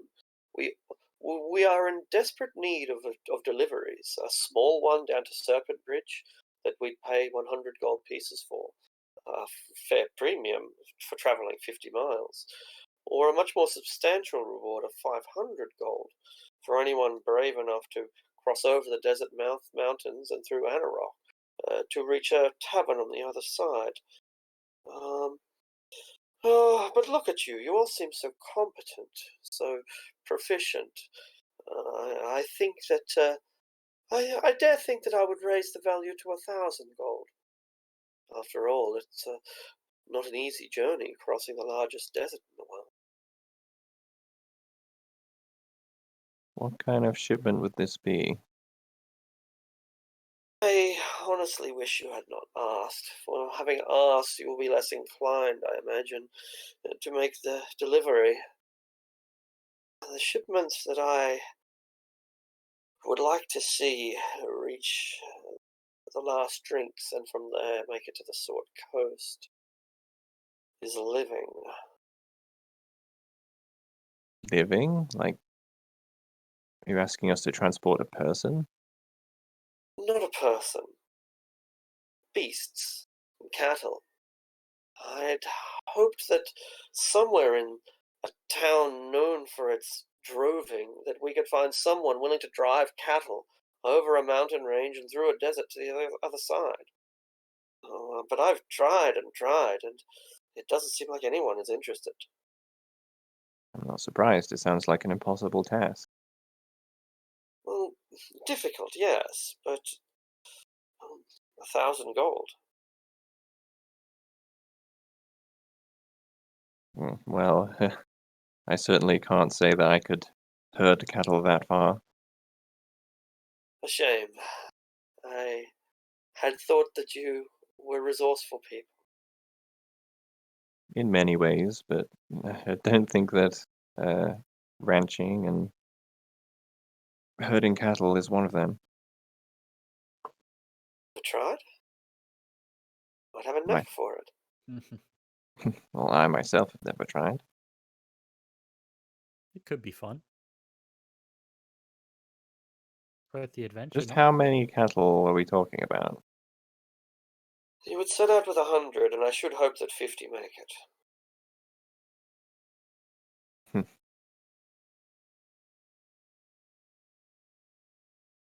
Hmm. I do think it is bordering on impossible. But if this settlement is in dire need of livestock, then I can't say I would refuse to at least attempt it. Very good. Then the option is open for you. Or easier sojourn down to Serpent Bridge. 50 miles for 100 gold pieces. And the 50 miles back, I suppose. 1 gold piece for every mile walked. It's not a bad rate for exercise. It's not. Perhaps it would be easier if we got our bearings taking the load to Serpent Bridge first. Find out if you're cut And out for this sort of thing. Mm-hmm. Well, if we're heading down that way, I wouldn't say no, but Currently, we're heading nowhere. True, we are heading nowhere. Well, The cargo is light enough, and it's not alive this time. That's not true. Their artisan mentioned earlier that there are a number of disappearances up at the sawmill to the north. Yes. Forgot about that. Yeah, I would have Or thought. Or actually, I wasn't there for that. Oh, well, in that case, I will inform you. The artisan told us that. Yeah, no, I was down here talking to her when it was when that came up. Silkwood Sawmill, such a terrible thing. From what I understand, there were no survivors from the expedition party that went to find out what happened. Exactly. Something sinister must be happening up there. And while I'm not opposed to making deliveries, I feel like something like that is more pressing. Well, my delivery shall remain fresh for a 10-day, and in the unlikely event that someone else wants to undertake the task, then, and if I can trust them, then I shall do so. So if your attention is elsewhere, then I am content to wait.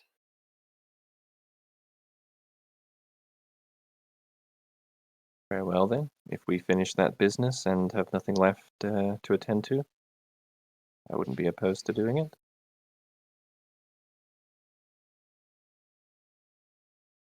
Very good.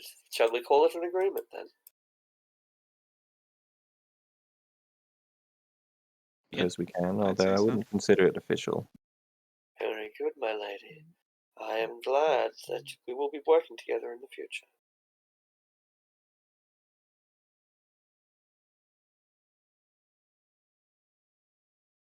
I too am glad.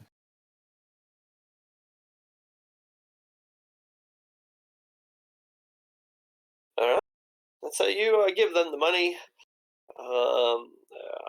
You sell what you sell your cut, and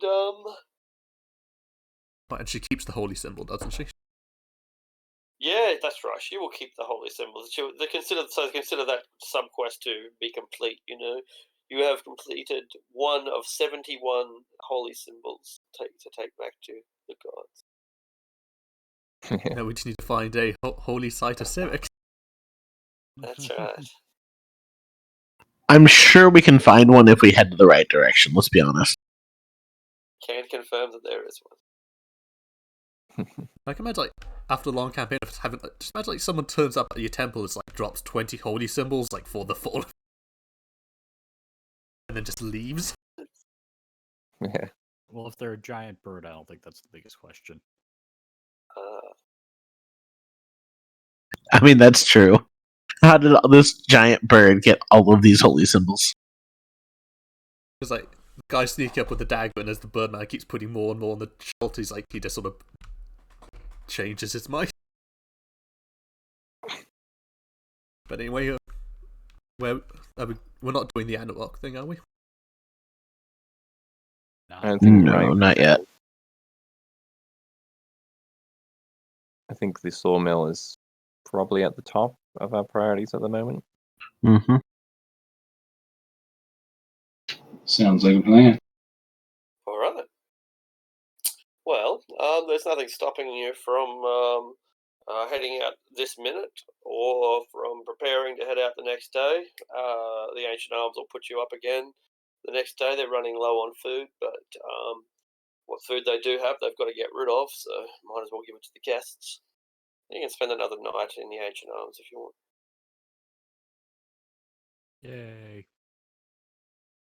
Oh, it's probably only half the day has passed at most. Could set out today if you want. Yep, it's about a bit over 30 miles, so it's likely to take a little more than a day to get there, unless you have horses, in which case you could do it in a day.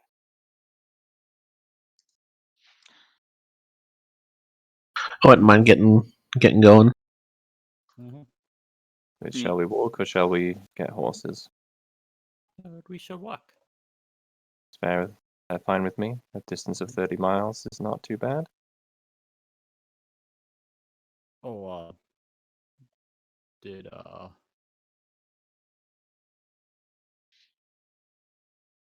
Davlish, did you want to check out the shrine at night? That's a good point. If that person might have information, but if we are going to head back in this direction, I can find her at another time. I think we'd head back through the town once we've been to the sawmill. That's what I was figuring. So I think we should continue on our journeys. And I will pass through, and hopefully our paths will meet next time I'm through this town.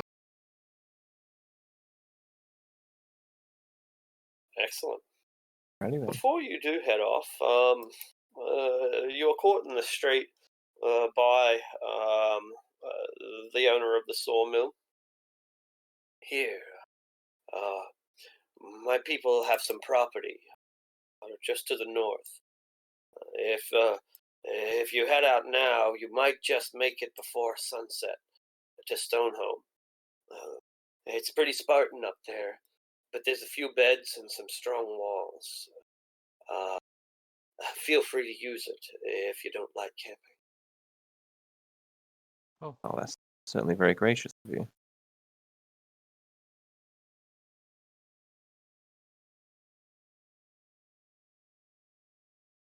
So you depart through the northern walls of Dagger Falls. The guards are less interested in why you're leaving than why you first arrived, but all the same, they do ask and they do record. So what is your reason for leaving Dagger Falls? Tell the truth, to investigate the sawmill. Investigate the disappearances at the sawmill. Oh, Yeah. well, that's an important job then. We, as on behalf of the citizens of Dagger Falls, I would like to thank you for your commitment to looking into our welfare.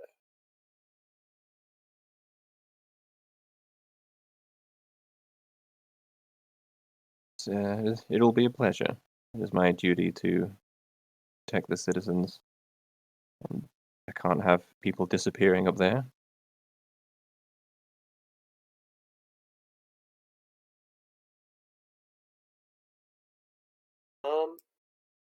So you head out into the high country.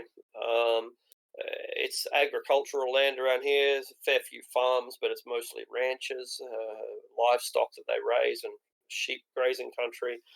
But they do have a number of crops as well, but it's mostly meat and leather. Bill, could you roll a d4, please?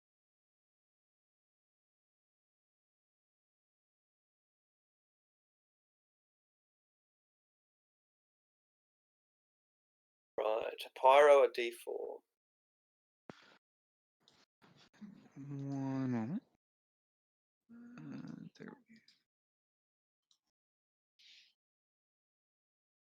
Could you roll 1d 100th, please?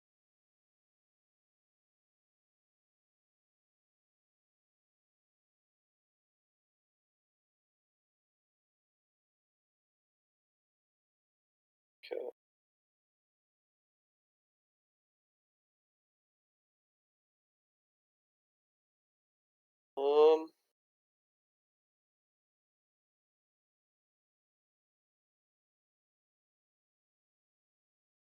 Roll again, please.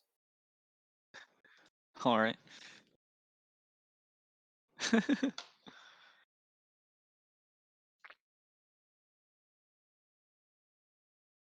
Cool.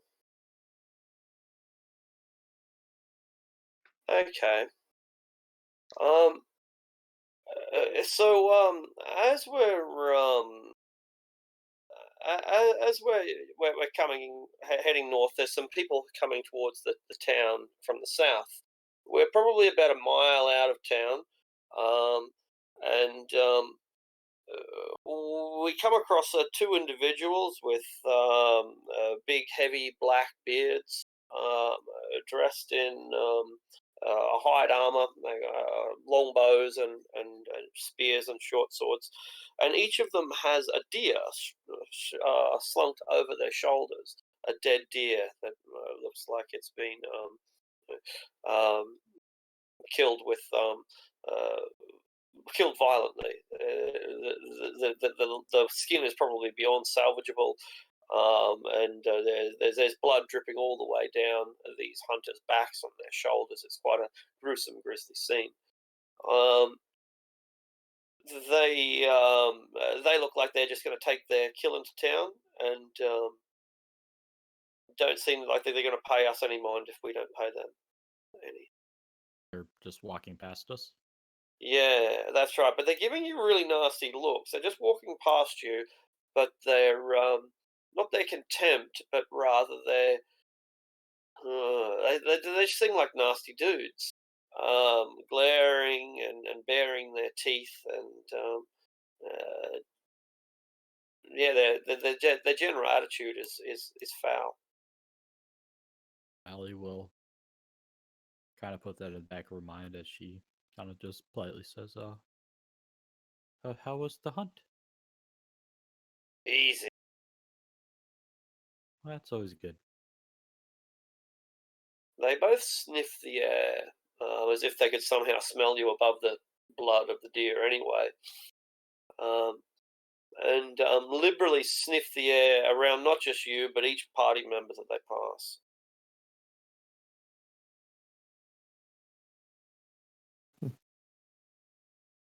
Is that really necessary? Mara will shy away a little bit. They squint, and then you notice that each of them has a small tattoo on the side of their face that is of dripping blood. You know, like those classic tears coming out of the eyes, a dripping tear. And after sniffing the air, they seem to regard the amount of armor and weapons that you've got, and try to make take what could be a hostile encounter no further. Well, I hope you have a good day back in town. They grunt.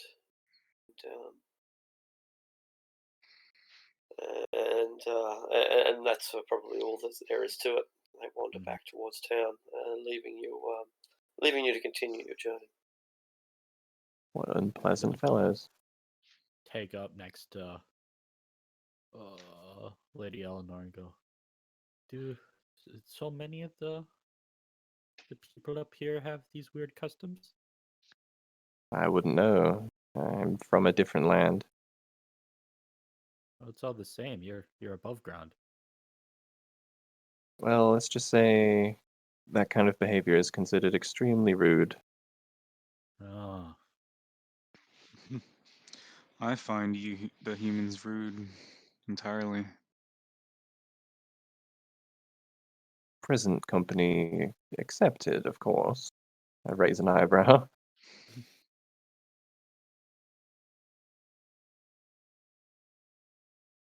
I guess I could make an exception. Yeah, how generous of you. I keep forgetting that you're like the one human in the party.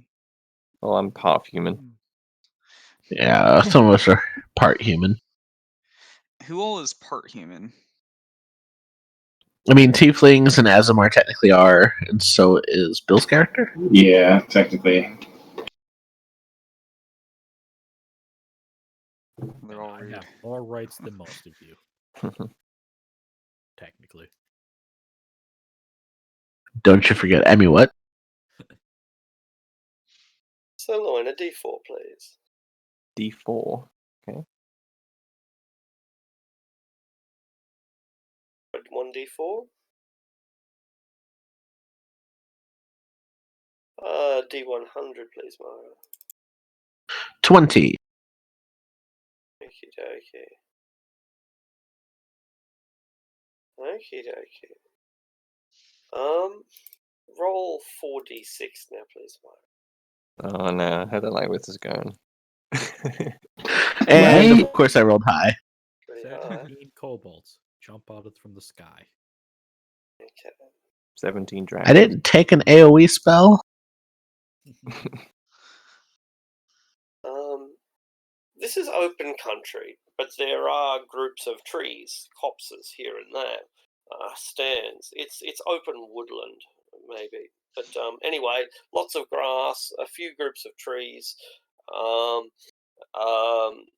wild area. Occasionally you come across an abandoned house, an abandoned homestead, a broken and busted fence.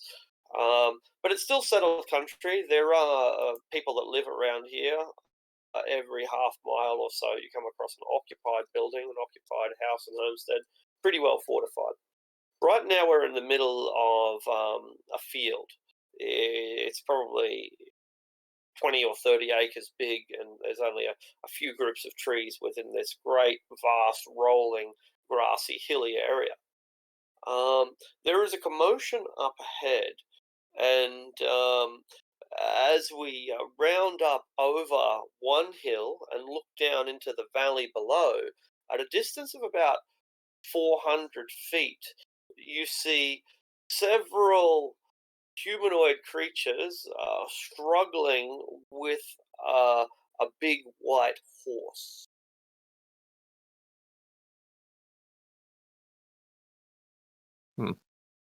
Struggling with it as in fighting it or trying to drag it across the ground? Make a perception or an insight check.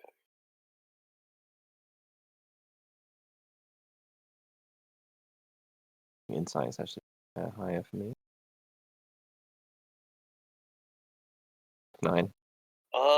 It does. It seems like the creature wants to get away, and the critters aren't going to let it. Can we tell what kind of critters these are? Perhaps a nature check, or again a perception, or nature or perception. What'd you get? I got 12. Yeah, 12 is not bad. It's good enough to recognize goblins, and it's even obvious enough for you to see that this white horse has wings. Gotcha. I will relay that it is a Pegasus, and the goblins are trying to take it away. We have to go help it. I agree. I'll start stringing my Yeah. bow. Rush on over there. Yep. All right. So I'm just making up a map now. It's not going to be big enough. Might just make the dimensions 10 feet instead of 5 feet. Oh, no, that's not necessary. I've just fucked up somewhere else. Doesn't matter.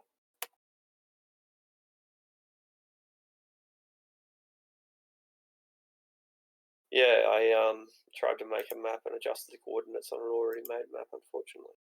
I'll work out which one later.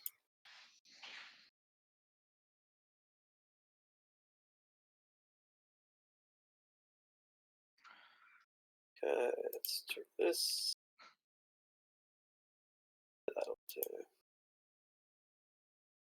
Okay, another 2 or 3 minutes to make it up. Back with you. Oh man, if it's 17 goblins. It's a lot of goblins.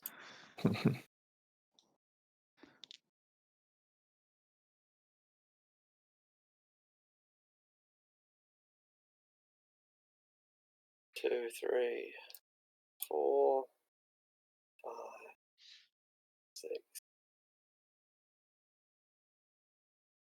A lot of goblins.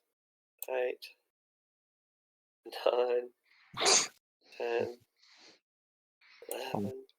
Jesus tribe out Christ. here. 13, 14. Damn it, Mara.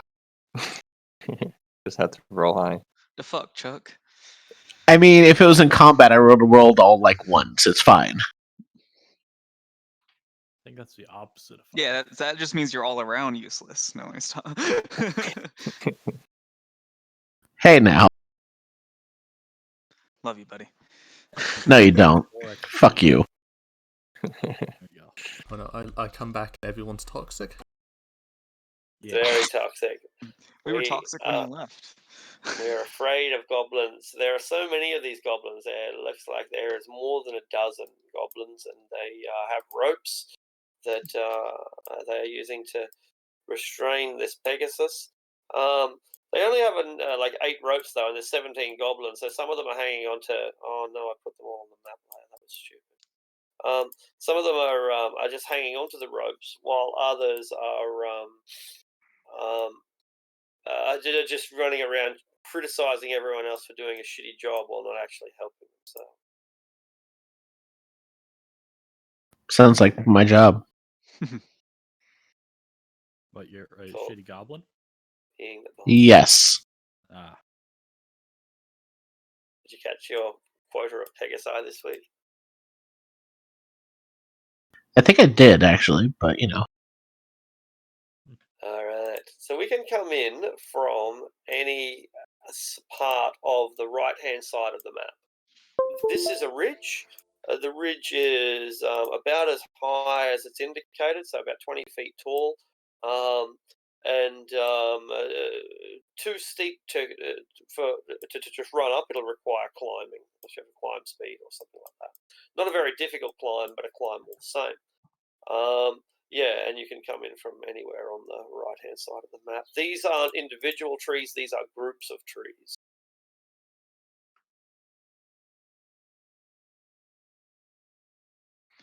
Clusters of trees that we can presumably hide in. Yeah, that's right. Or that might hide giant spiders. and Hmm. snakes. And lions and tigers and bears, oh my. Hide you. Just Pacific Rim. You just start ripping out the dirt. I think probably be a good idea to attack from up here, perhaps, because if we can climb up and get onto the same level, like playing field, before they notice that we're here, it'll give our melee fighters an advantage. Yeah. From the north or the south, you said? North. Like up here, Okay. Yeah, sorry. so that we might have a chance to climb up and get on the same level before they notice that we're here. Yeah, that makes sense. Is it dark or midday? No, early? it's early afternoon, or maybe mid-afternoon, but any afternoon all the same.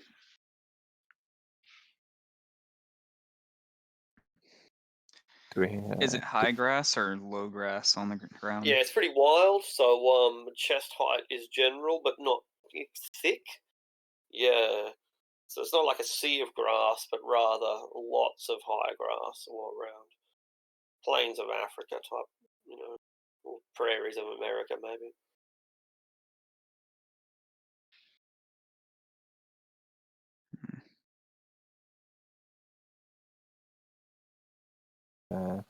goal of attack?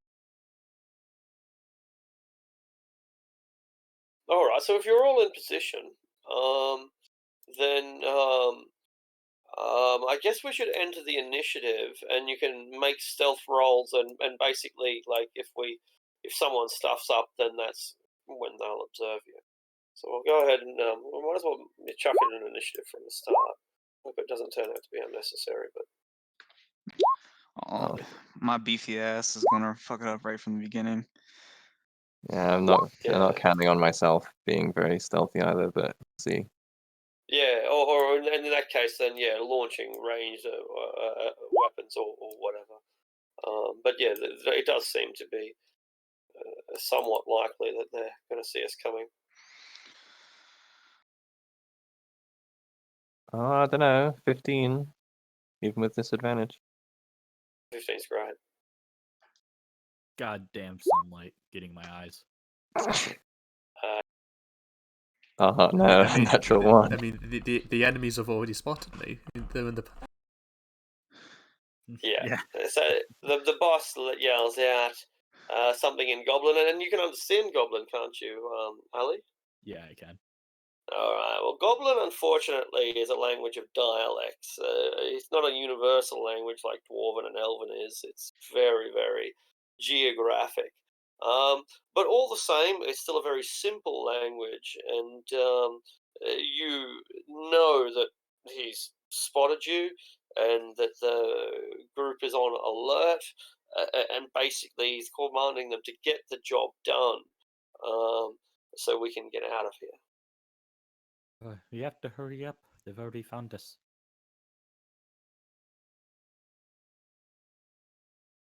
Probably a good idea. Yeah. So my turn then, right? Sure is.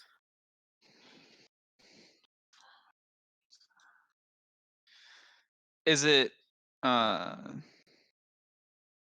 climbing speed here?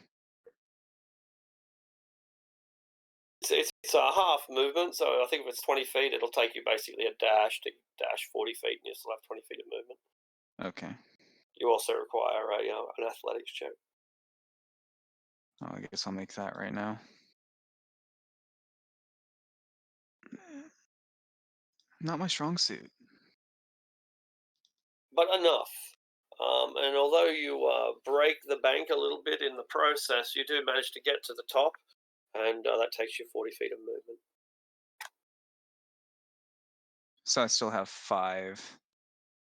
Still have 20, I think, out of I think. 60. Is it? Oh, because I went 15. Oh, did you? Then you still have 5. And then yeah, 5. Yeah. So okay. Yeah, you know what you're doing. That'll be my turn. All right, the goblins. Several of them try to keep wrangling the Pegasus, and I'll give them a little net symbol. The other ones get their javelins ready and prepare to rain down, unless they have short bows, which they might have. They do.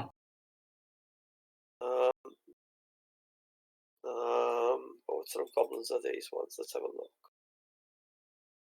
I thought they might have those, which is why I suggested we climb up here rather than get stuck trying to climb up here as they rain arrows down on us at point blank range. Yeah. It's fine. These are forest goblins. They only have spears or javelins. They dress themselves in various strange coloured paints, but they're known for using poison. Ah, So yeah, they get their spears ready, and several of them get ready to hurl those spears. Probably going to take me forever to put little icons down on these things. So I'll do that while Dalavash takes his move.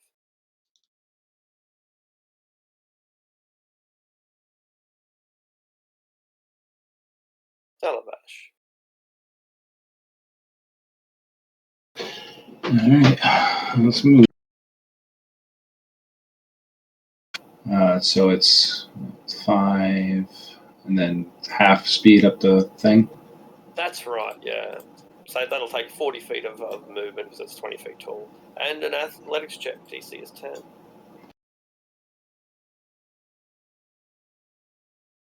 Oh no. You get about halfway and you lose your footing and scramble back down to the bottom. Doesn't knock you prone, but your bloody hands and bleeding knees mean 3 points of damage.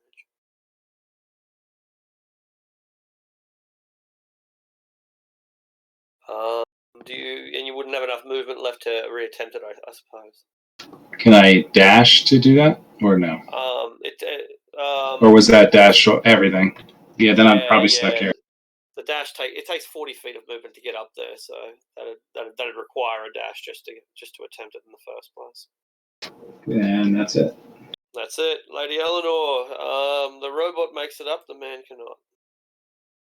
Right, well, I'll roll the athletics before I move my token to see whether I even need to.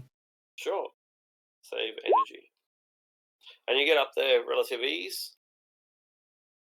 It should put me, sure, right next to him, I think. Probably about right. Mara. can I make an argument for acrobatics, like quickly moving and finding the right footing and stuff like that? Yep, it's that sort of structure. You don't have to rely on strength if you can jump from rock to rock. Alrighty. I'm going to dash up. Sure. That'll So be that's enough. 5, Almost 45. get there. Good stuff.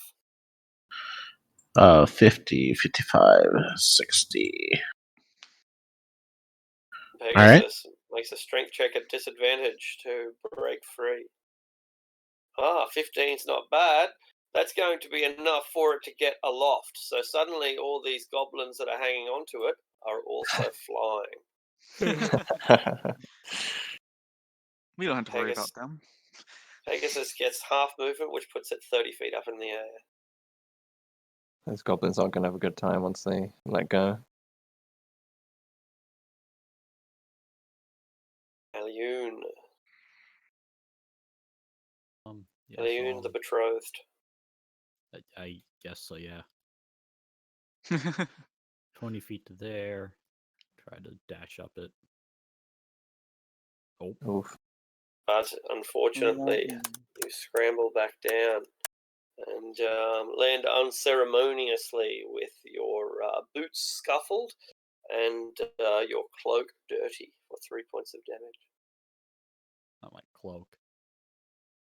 Jacket.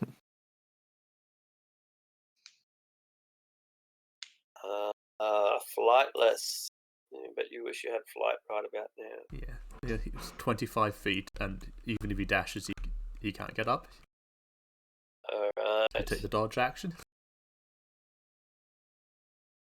The goblin boss realizes that the Pegasus is going to get away, but he's thought of a plan. Put a spear in the Pegasus. Cunning plan. And the Pegasus is injured. What's the range increment on a spear? It's a javelin. Yeah. Oh, javelin. 30 on a javelin, and 4 short range, and then I think 1. Okay. I heard spear, which I know is 20. Yeah. Yeah. That's why I was. 30 feet up into the air. Good question. Good, valid question. When all the other goblins think it's going to be a great idea to do what the boss does, he demands that they don't because he doesn't want to kill it. He just wants to drive it out of the sky. And your job, idiots, is to either hang on or to stop these blighters from reaching our position. Artisan, you are one of those blighters.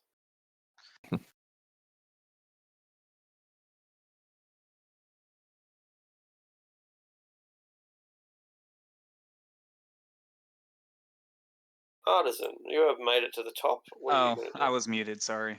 I see. I'm going to be casting False Life. That's ironic. Yeah. So an extra 5 health. Yeah, that is ironic, isn't it?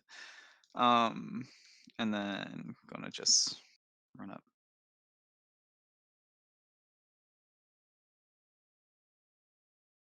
And that'll be my turn. Howdy.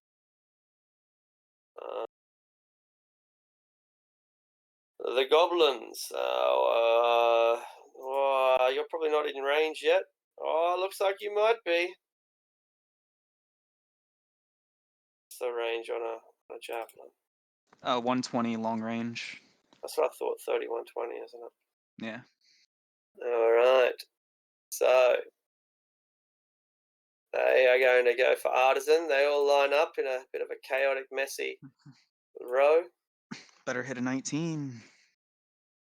Good luck with that.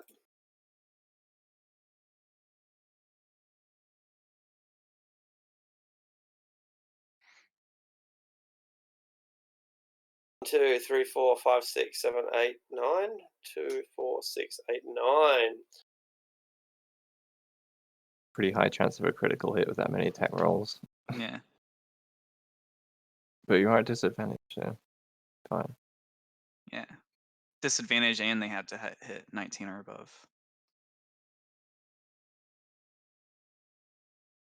Da-da-da.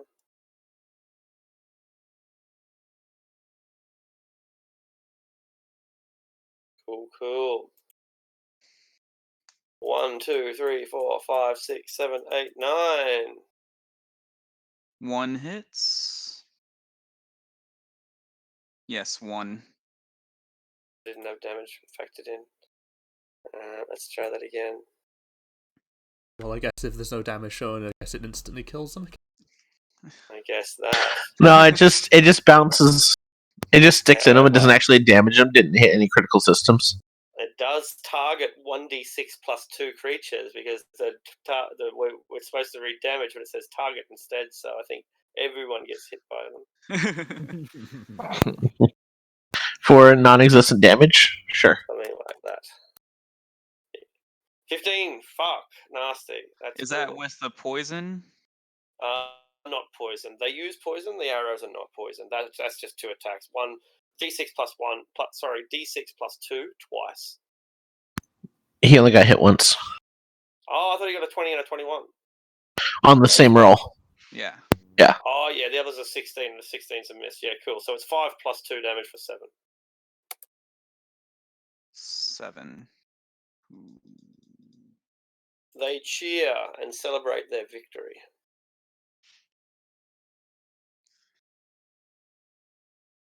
So many incoming. Dalavash, it seems unlikely that you will survive running this gauntlet. That's if you get up to the top of the hill, which... I was going to say, top of the hill. We got to get up the hill first. 1 step at a time, guys. It is unlikely you'll survive the hill. I mean, what? Okay. Yeah, exactly. Oof. A small hill proves to be an insurmountable obstacle for you, and you take 6 points of damage. Jesus When you slip Christ. on your head. Yeah, right. It's just like you die and you go. It's like the stars are like. I am going to lose to a hill. Die there. I almost died once in another game because I couldn't make it up the freaking hill. It's not even justifiably called a hill. It's only 20 feet tall. Like it's. Some people can jump that far.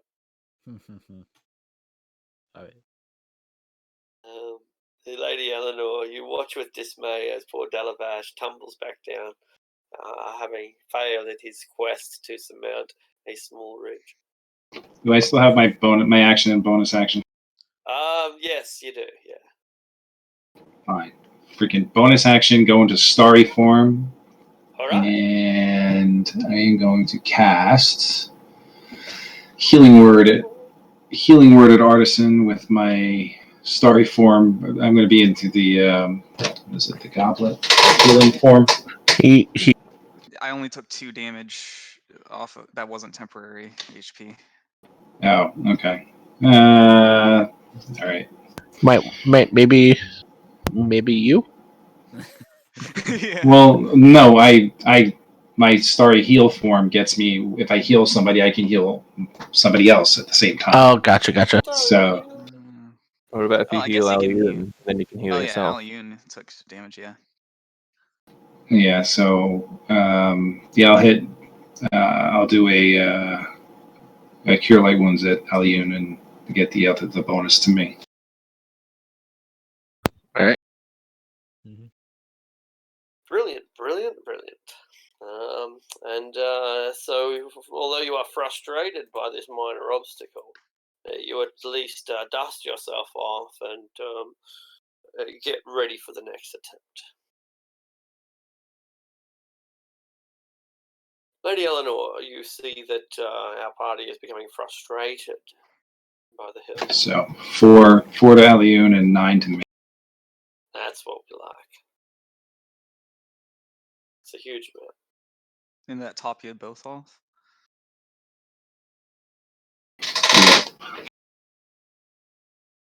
Two for the price of one.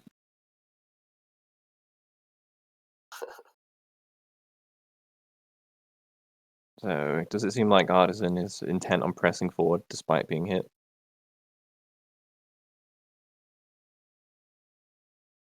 Did you say? Does it seem like I'm intent on moving forward? Yeah. I'm about to move back and pull my crossbow out. So. All right. Well, if I see you backing off, then in that case, I'll move to the ridge, and I'll use the length of my halberd to offer it as a handhold and attempt to pull up the next person that tries to climb up. Brilliant. You will give them assistance. Give them the help action. Okay. Yep. Mara, they have started to brutalize the Pegasus. All right, I am going to use a chill touch on this guy down here. I double checked range, it's 120 feet, so. Oh, think you'll find that it's called Chill Touch. Yep, does necrotic damage and is not a touch spell. All right. So your necrotic reach spell necrotically reaches the goblin, and but Does 2 damage. the withering is mild, and the other goblins laugh at her because she now looks really old. And You're I will old. step back 10 feet.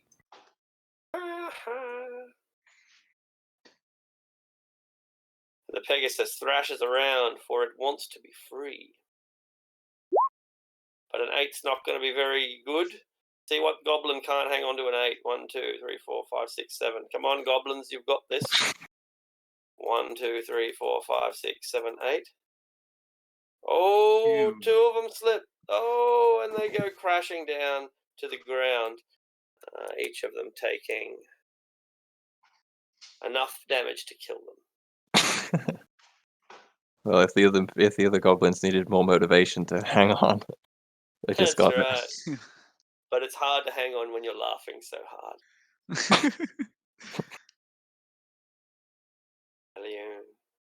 I'll attempt to jump up here. All right. Oh, There we go. I figured out I just need to do cartwheels. Yeah. There we go. Of course. And so, yeah, you defy physics by rolling up the hill. 20 feet. I mean, I've watched The Hobbit. I know elves can do that. That's Yeah. right. Did you grab onto my halberd, or did you No. get up of your own accord? I didn't say so. I'll let Arctic decide. No, you didn't need it. You aced this. Alrighty, in that case, it should still be available for the next person. It will. And then I'll throw out a beam of brilliant moonlight. Brilliant light. This one. All right. He has already been struck by, or she has already been struck by aging, and then she explodes in blue light. Is that what happens when you get really old? One of the goblins asked. I'll reply back in Goblin. Only if you're very, very lucky. She's a goblin! You guys should stand down. I know who you work for. It's time to perform some acrobatics. What? Oh. You forgot that you didn't have working wings? You made it almost to the top. Almost. But the only thing you really hurt is your pride for 1 point of damage. Huh? It's probably reflecting that shitty pun. So it's 1 psychic damage.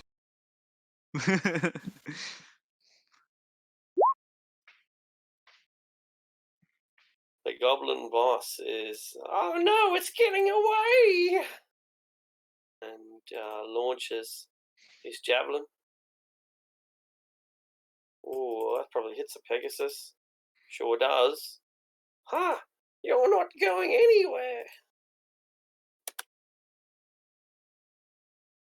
Partisan.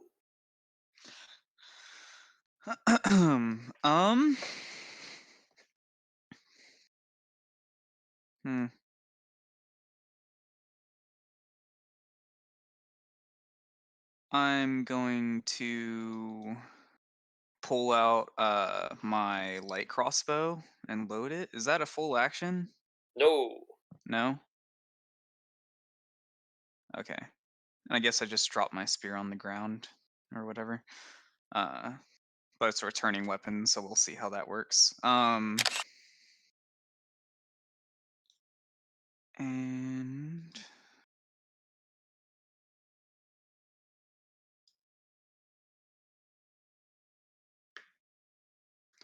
I'm just going to shoot at disadvantage from here. Sure thing.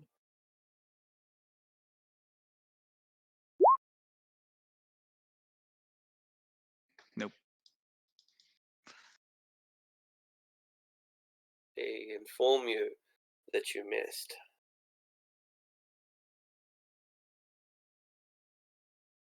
Do they say in Goblin, miss me, now you gotta kiss me? One of them That'd be my turn. does. And it's the ugliest one that says that, and now you've got to kiss the ugliest goblin. Well, the ugliest goblin just exploded, so. Yeah. I mean, That was the oldest. The new old ugliest goblin. At least ugliest goblin believes in himself. A lot of javelins. 19. Who are they making the attack against? You. Me? Yep. Yeah. Am I more than 120? You might be too far away. I thought that you were still at the front, but it's not. No, I backed up. Right. So yeah, unfortunately, we have drow. There might be more casualties as a result. Those are all coming at me, is that what you said? Yes. Okay. 3 hits? 3. Gruesome. They are at disadvantage, though, I think. They are all at disadvantage? All at disadvantage. Then 1 hit. Still very nasty. How much is that? For 5 damage. Brutal. And try as you might to dance away, one of them grazes you, and each goblin claims that its javelin was the one that actually hit, and everyone else is very bad at javelining.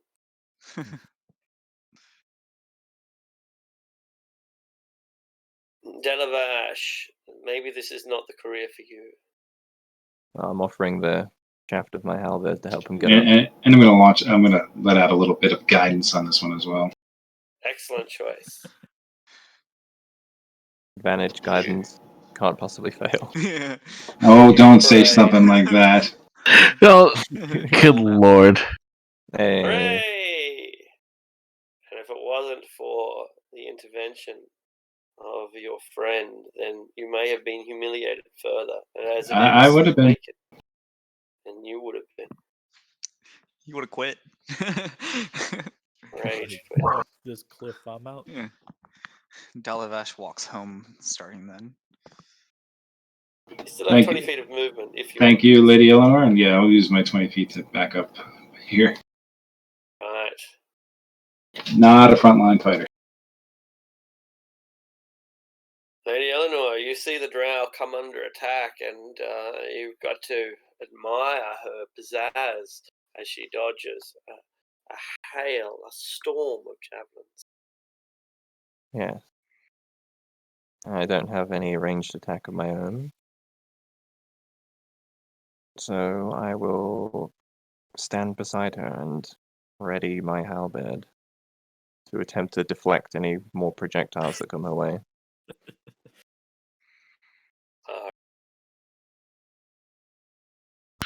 I will go ahead and use another ranged necrotic on this goblin, on the first goblin right there. Absolutely.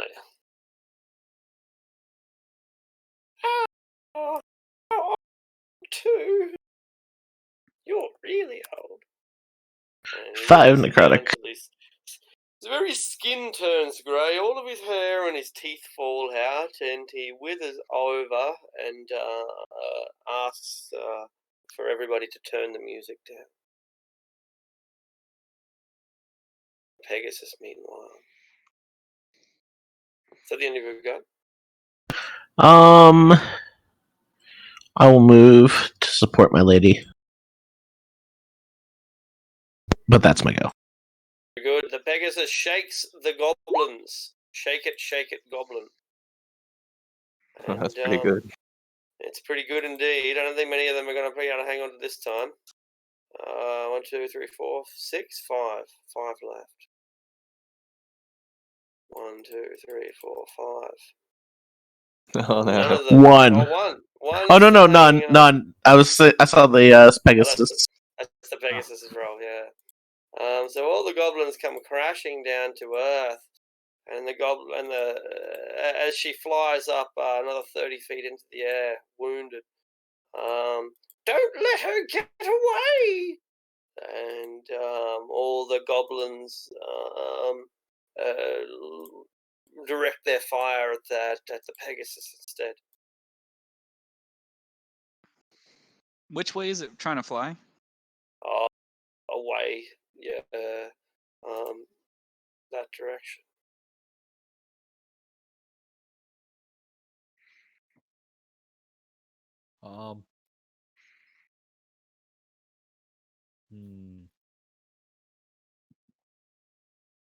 Yeah, I'll just shoot some more moonlight. Not the damaged one. I'm gonna go with that one because that's the one that hit me. Yeah.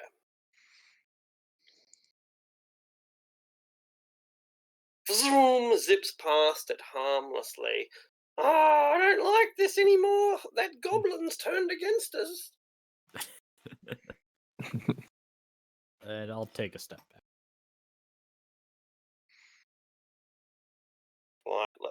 It's time for some acrobatics. 10. Oh, Hey. You make it. Just barely. And then he'll use his fancy new magic bow. And he'll cast a magic missile with it. Alright. What's the range on that? 120? 150, I think. 150. So I'll put one missile towards that injured one, and 2 for the one standing next to him. Alrighty.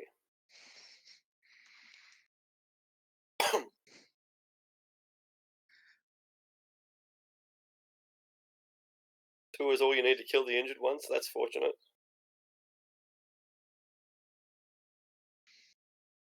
And that will do the second, so it turns out to be an excellent choice.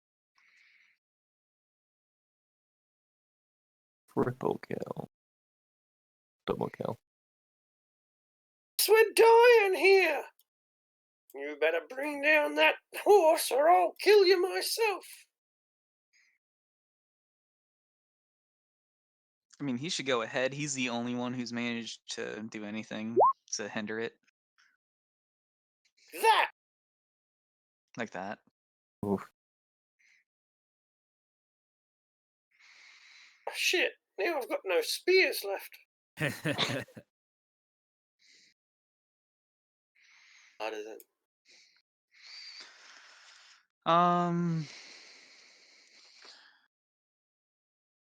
There's. I'm just gonna go straight for him.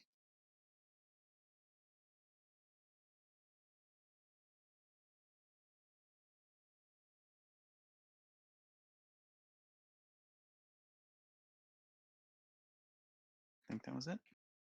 That's it. Yum. But boss, we've only got one spear left too.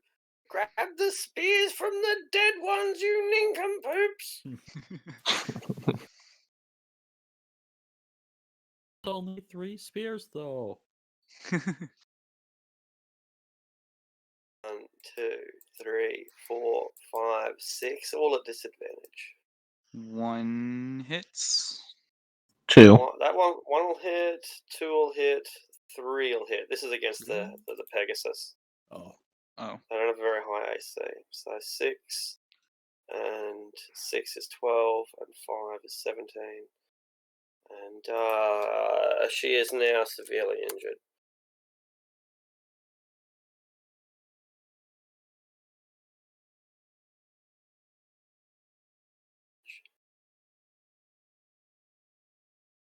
Okay, move up a little. They have +5 to hit. Yeah, plus the dexterity 16, and they've got a +2 proficiency, normal proficiency.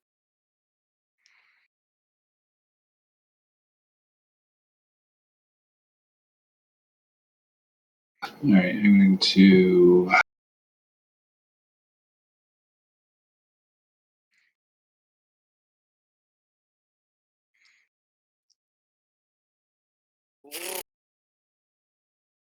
It's close, but it soars over their heads, and they put it down to their magical paints that they are wearing that keep them safe. All right, that's my turn. This is evidence that when you wear them, you are protected from wizards.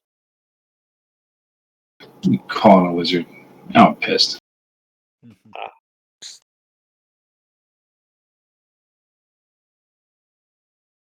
Eleanor, you only understand one word, and it's wizard when he points at Dalavash. Screener, wizard. Is almost right, but not quite. I'll dash up next to Artisan. And that'll be my turn. Actually, no. I'll also see bonus action Shield of Faith. Because I don't think 16 AC is going to be good enough. Take another torrent of javelins.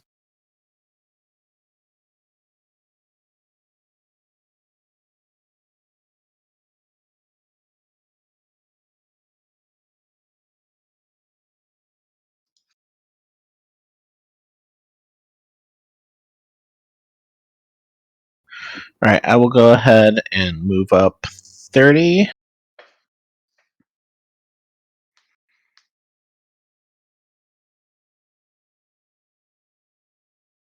And I'm going to go ahead and chill touch this one.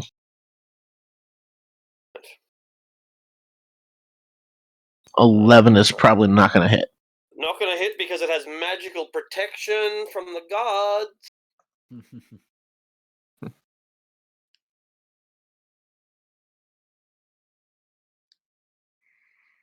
You consolidate by trying to catch up with Artisan and the lady, and as you do, the Pegasus realizes that it's not going to be able to get away. Another round of spears is likely to kill it, and it's slowed down and heavily injured as it is. And it wheels about and instead comes down, dashes, and kind of crash lands into the underbrush, roughly halfway between you and the goblins. Oh, a little bit okay. closer to you.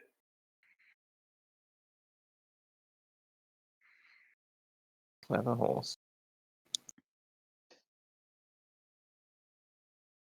Leon, you watch as the steed makes a life choice, makes a decision. Normal move. Range, so I'll dash forward. Up to Artisan. And I'll spend 2 of my healing lights on it. Yes. Healed for 3. Nice. It appreciates the gesture. That's all I got.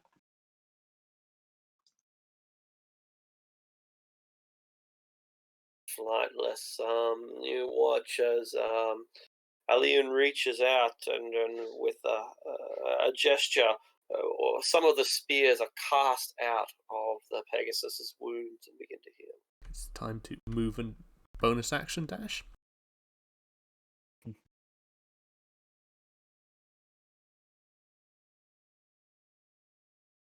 All right. Not quite in range, but I'll still shoot off an arrow. Excellent.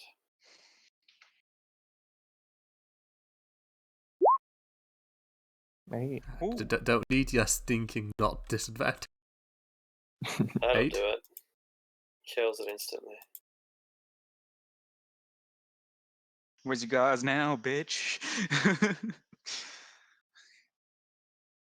Flightless. Yep, that was you. Like if you turn like the symbol over, like gives no protection against birds. Oh, that's right. Yeah. The old feather claws. Protection from humans. You're not human. Prepare to charge, the goblin says. All right, lower your final spears and charge, as he runs off in the other direction.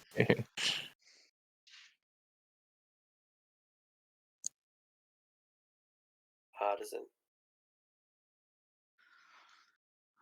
Let's see.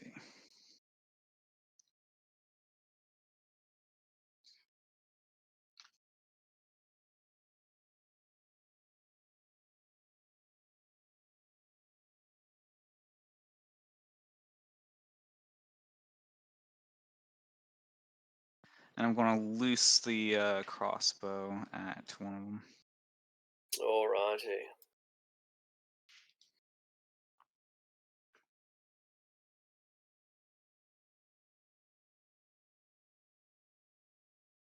Yeah, an accurate shot.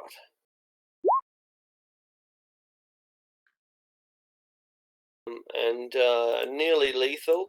The wound causes the goblin to reassess his life choices. He quits smoking immediately.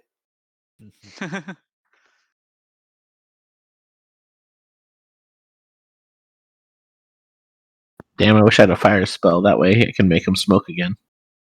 Should have spent more time torturing children.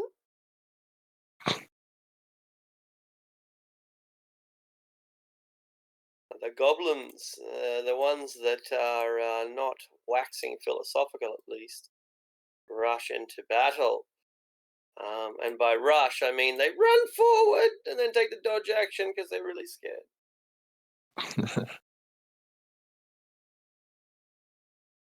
Delabash. All right.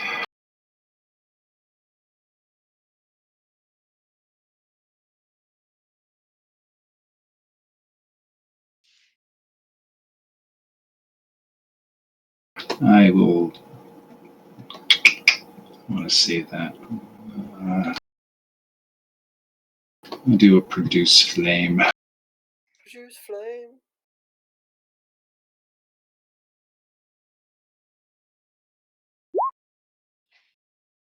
Scorching. Hey, hit someone with it this time. I know that is my first ranged attack hit this game. It's been a pretty bad streak. I'm I on can't. fire. I can't hit them. I can't climb hills. Yeah, I'm good. It's been painful to watch. I admit. It's also painful to watch a barbecued goblin run around on fire, setting fire to the grass and to the leaves and the trees. But in his defense, if there is a silver lining to this, it gives a little bit of joy to the rest of the goblins as they watch him burning alive.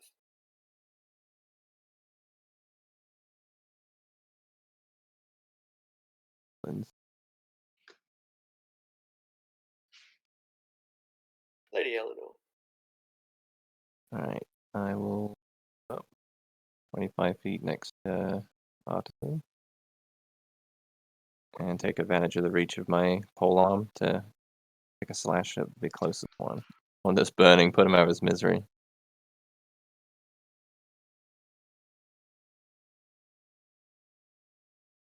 It's not going to do it, even if they weren't dodging. Even if he wasn't dodging, and he is, he praises again the creator gods for inventing magic paint, for it protecteth thee. That's it.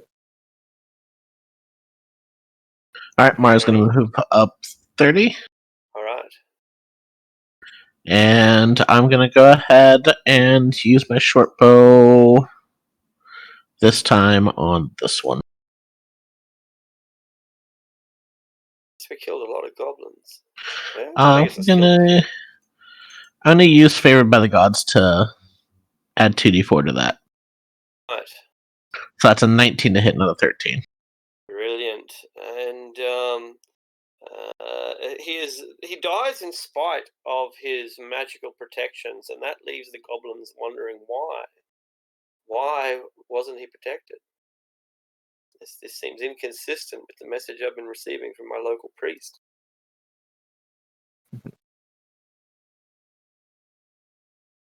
Killed instantly.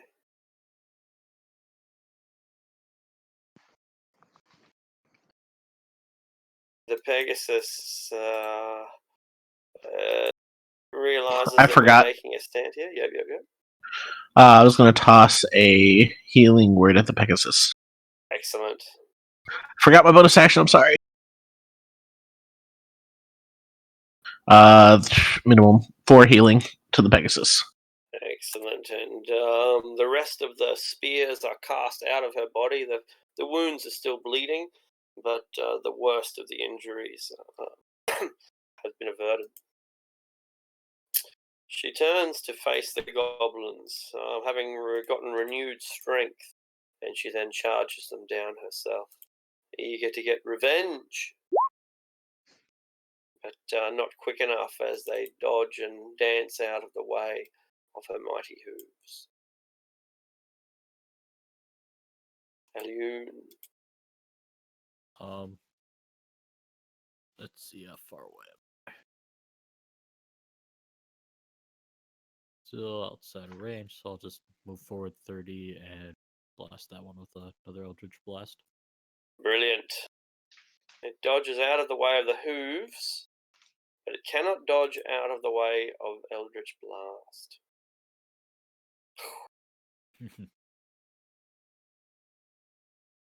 That's all I got.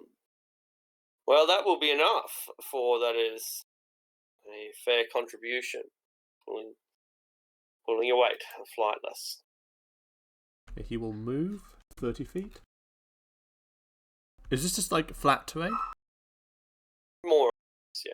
Rocky, Okay. hilly, grassy. So there's nothing really to hide behind, so you just shoot an arrow towards the one goblin.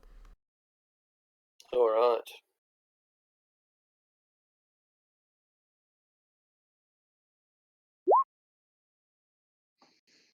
It's a precision strike. I'd use the non-magic one, so this have 1 more damage on it. So 7 damage. Which will be lethal, leaving just 2 goblins alive, of which one is currently, reassessing his god of choice. But if the paint doesn't protect us, what use is religion? Atheist goblin comes back to destroy you with facts and logic. Yeah.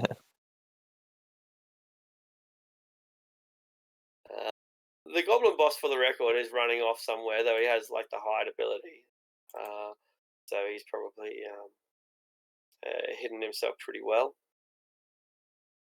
He's out there somewhere. Artisan.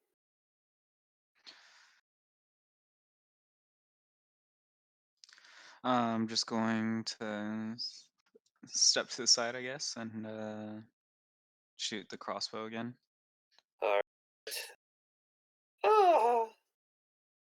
And this goblin concludes that faith is what is needed. For perhaps the reason why they have died and he did not is because he has more faith than them.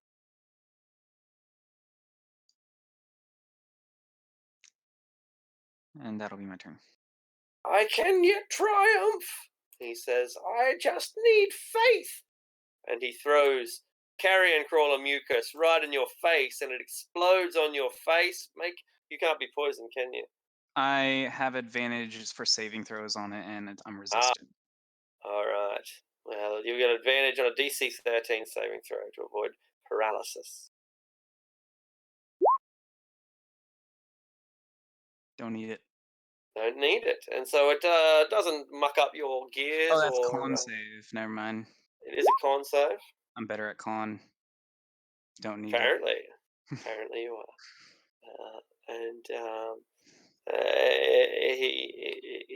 He doesn't. He has no explanation for it. No explanation. Galabash.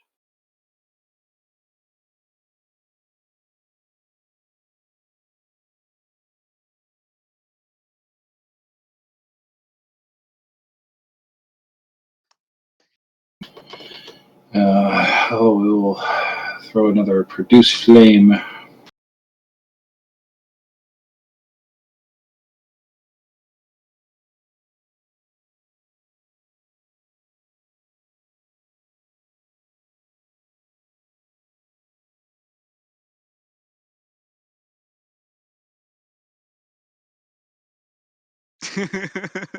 Produce. He is caught within the flames and engulfed by them, and becomes a torch. The horror of watching a goblin burn is stressful for some. Not for me. They called me a wizard. I paid my soul to get this title. I'm not a nerd. Lady Eleanor. Move up. Strike over Artisan. Yeah, Or as you perhaps do. beside him, and try to hit him with my halberd. The goblin is on fire, Oof. and you mercifully execute.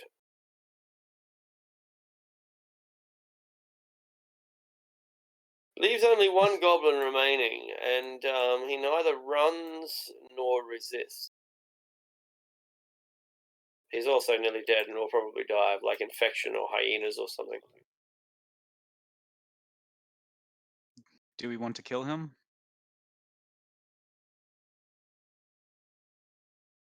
See why not? The leader hiding somewhere. The leader is hiding somewhere, but where? Are goblins loyal to leaders? I want to say if I heal you, go find them, and we'll let you go. Can I just stand up on this rock and try to spot him? You can make a perception check.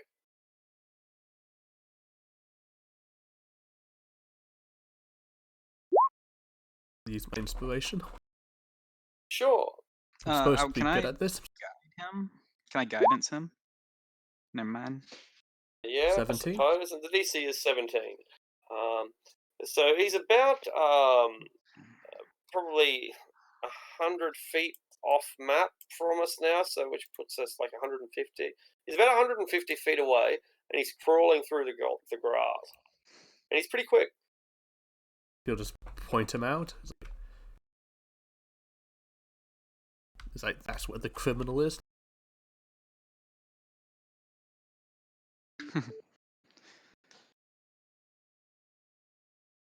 It's going to be quite a chase if we try to catch up to him. Is he prone right now? Is that He is disadvantage? prone and crawling. It would be technically. He's also got cover, so it's going to be a pretty difficult shot. But presumably, once you do shoot him, he'll just do a fresh hide check. You'll have to spot him all over again. So you know where he is, and you can see the more or less the bead that he's going, and you can kind of follow his tracks. And he's not that far away, 150 feet away. Yeah, what do we want to do about it? I can shoot him with a crossbow from here at disadvantage, but I have advantage with cover. Well, not at disadvantage. I don't know. The Pegasus tries to understand what we're trying to do here. He can't speak, but it might be able to comprehend.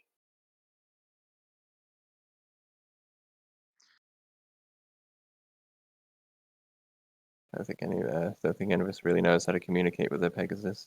Yeah.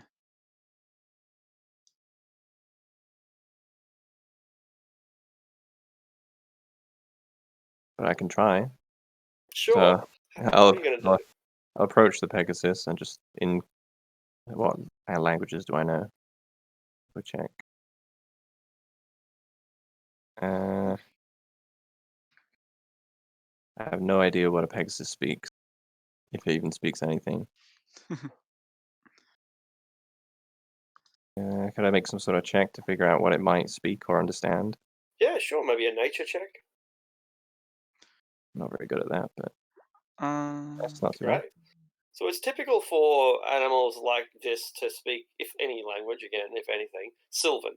Sylvan is like the default language for woodland creatures. But Pegasi are celestial creatures as well. Angels ride Pegasus, and they came from the heavens originally.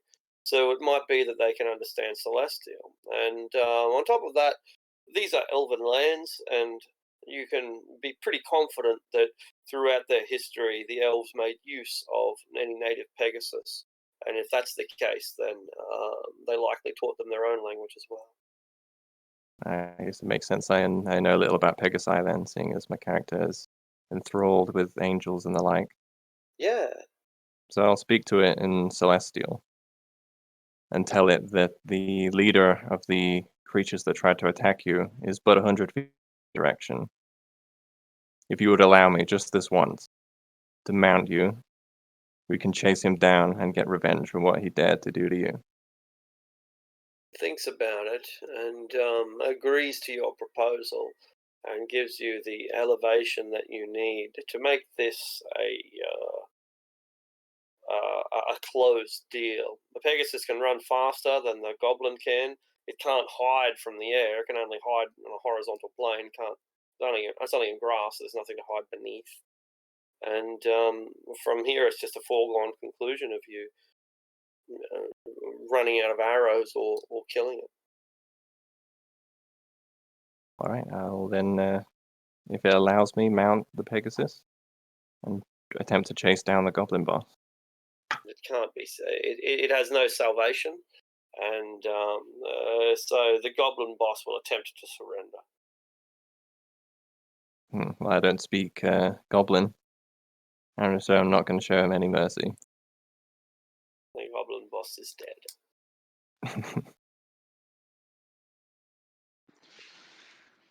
I'll return to the party and then dismount the Pegasus and give it my thanks in Celestial.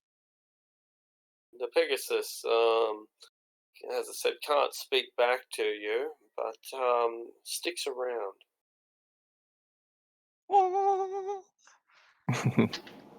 He's still hurt, right? It is still hurt. That's right. Yeah. I'm going to do the cure wounds with my bonus. Ah. Yeah, I'll put my hand on its wing and give it some healing as well. Or it flinches at this as this light surges through it from both of you, and it seems to be great. 13 total. Total 13. And then 10 from me, from lay on hands. Brings it back up to its full life force. Nice. And the Pegasus is quite amazed. She sniffs around at her own wounds and can't find any. She's still bloody, but the blood is cosmetic now. And she is quite astonished by all of this. The other goblin, is it just hanging about? That's right, it's just talking and goblin mumbling to itself, looking off into the distance, pays you no mind, just is in a catatonic state, I suppose. I'll take my manacles and just put them around its legs. Yeah, it doesn't really respond as you do. It doesn't acknowledge your action.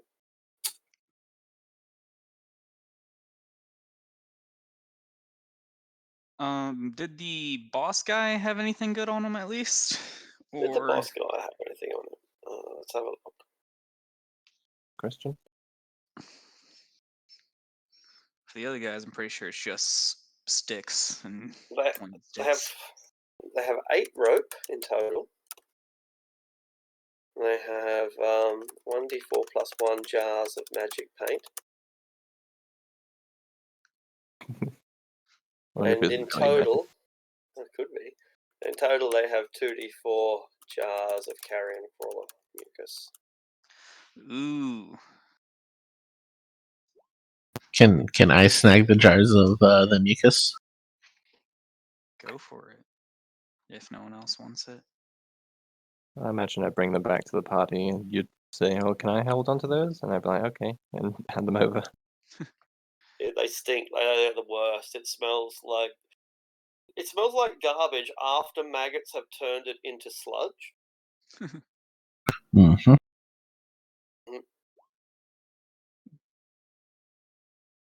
So 6 jars of carrion crawler mucus. For the magic paint, could I identify it? Sure can. Do you use a spell or do you do the ritual? I can do a ritual. If you have ritual casting, are you a wizard? No, artisans. I mean, artificers. They get rituals. Yeah, they do. Yeah. Only 3 classes do 4 classes.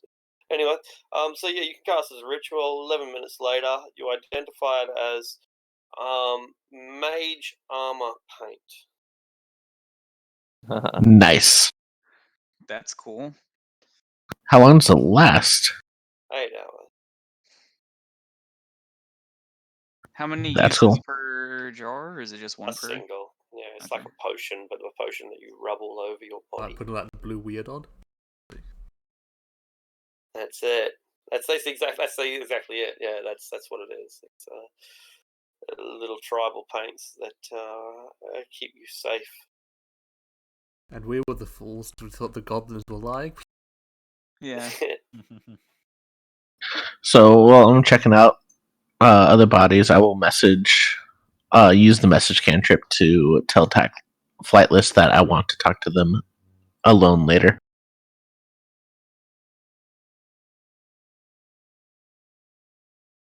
He'll just reply, "Who sent it?" That was one of the. He used to be like, "Yes, mistress." All right.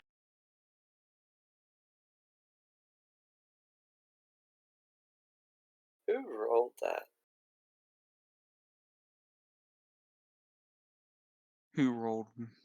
Was that Mara's D4 that brought us the goblin? Oh yeah, it was me that brought you the horde of goblins because I rolled really well on the number of goblins. I thought so. Ugh. Let's get you give us a D4, please. Luckily, the Pegasus killed like half of them, more than half of them.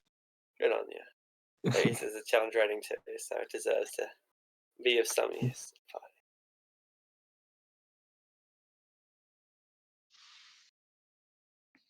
Flightless 1D4, please, sir. Oh, me? Yeah. 3. Brilliant. And Ali, a 1D4.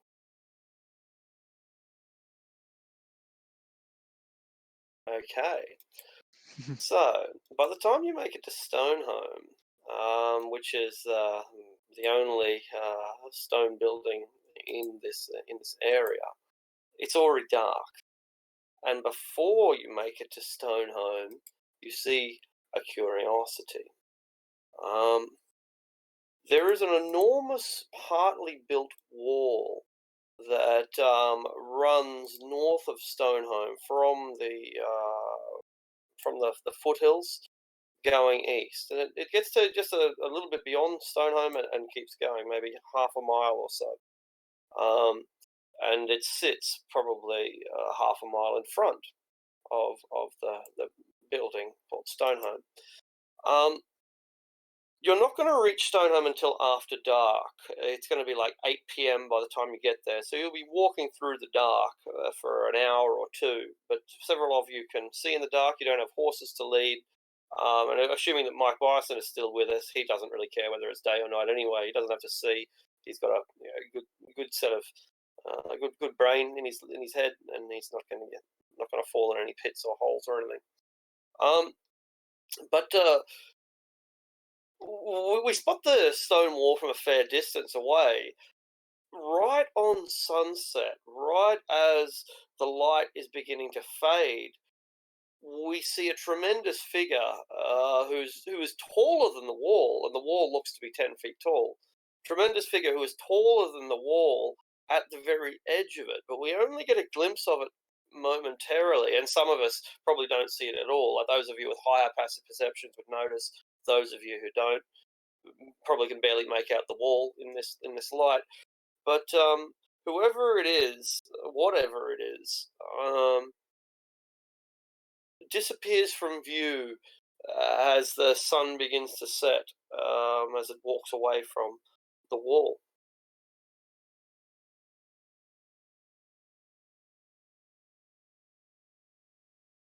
I've got a pretty pathetic perception of only 10, so I have no way I would have noticed it.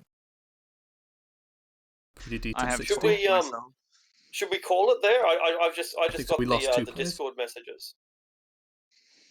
Yeah, it looks like those guys are they ran out of energy. Yeah, sure. It was just 12 minutes before ending time, anyways. Yeah, right. Yeah, I think this is fine. So we made it to Stoneholm, or Yeah, you make it to the. Well, let's finish this. Let's finish this scene since we're all here anyway, and we do have the time. So you're within the vicinity of Stoneholm. It's the sun is setting, and you see this giant figure disappear behind the wall. Does that deter us from going to Stoneholm? I just suppose that's like the person with the highest passive perception. I think he'll just point it out. He's like, enemies ahead. potential. Yeah, but I'm doing because like he probably doesn't have a word for potential enemies ahead. Oh, fair enough. I'll ask what you saw. I suppose just a suspect tall shadow. A tall shadow. A giant, maybe? Yeah. A giant shadow? Well, we've seen one in this country already. Like he'll do it in the winged elf's voice is like the giant and night crag. Is that pretty much what she said there? The giant of White Crag, yeah. Well,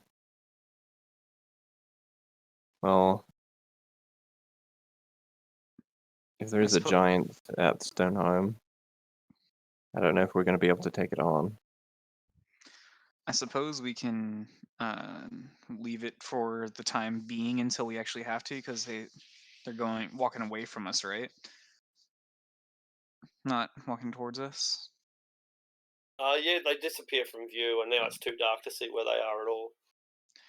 I think if we pitch up camp, we'll be fine until we actually do encounter them. Yeah. So rather than walking the extra mile to the security of the Stoneholm, which is near where we saw that figure, we just No, camp out in the open instead. we can go the extra mile to Stoneholm if we need to. We can walk away if we see that it's like rubble or whatnot when we get close enough to see it. But Sure, I mean, because of the darkness, if there is something like the giant of White Crag out there, you're not going to see it until it's right upon you, though. I suppose the same could be true whether you're camping or walking. yeah, I'd rather be in a building as opposed to out in the middle of nowhere. Less likely for something to run across us. It's worth investigating at least. So yes, you do make it to the Stoneholm. Your key fits into the door. You're not harassed along the way, and you find a sparse and Spartan building, very lightly decorated, with a little bit in the way of food, but very little. Some dry biscuits and some old wheat for porridge, and jars of honey. Not much else. A few books on the bookshelf. But I think we will leave it there for the week. All right. All right. Did we get a chance to rest? You absolutely do. You take your long rest. You probably read a book, and when you wake up the next morning, you find a giant building the wall just to the north of you. Cool. Has anyone's characters interacted with giants before? Not mine. Very unlikely. I think with my, I don't know if I was directly involved with giants or indirectly, but I think I'd at least recognize and know that they speak partial Dwarvish, or at least some of the words is like Dwarvish. Maybe, I don't know. I'm not sure. Yeah, we'll see next week. I was hoping for an opportunity to use that interception fighting style during that in combat encounter, but I didn't get an opportunity to use it. It's very most specific. Most of the hits came when we were still a ways away. Yeah. So I'm not sure if I will get a chance to use it because have to be I'm- within 5 feet of the person you want to protect. I'm pretty sure it'll come in quite often, more often than you think. Yeah, I feel like that wasn't a good encounter for it because No. how wide open it was. If it was a dungeon crawl where we're like packed shoulder to shoulder, it'd be much more useful. But if I end up not liking it, I should be able to swap it out at level 4 regardless. Yep. Yeah, absolutely. Yeah, I gotta All figure right. out. Anyway, we can say goodbye to the internet at this point, I guess. Goodbye, Absolutely. internet. Yeah, goodbye, internet. Goodbye, internet. Thanks, everyone.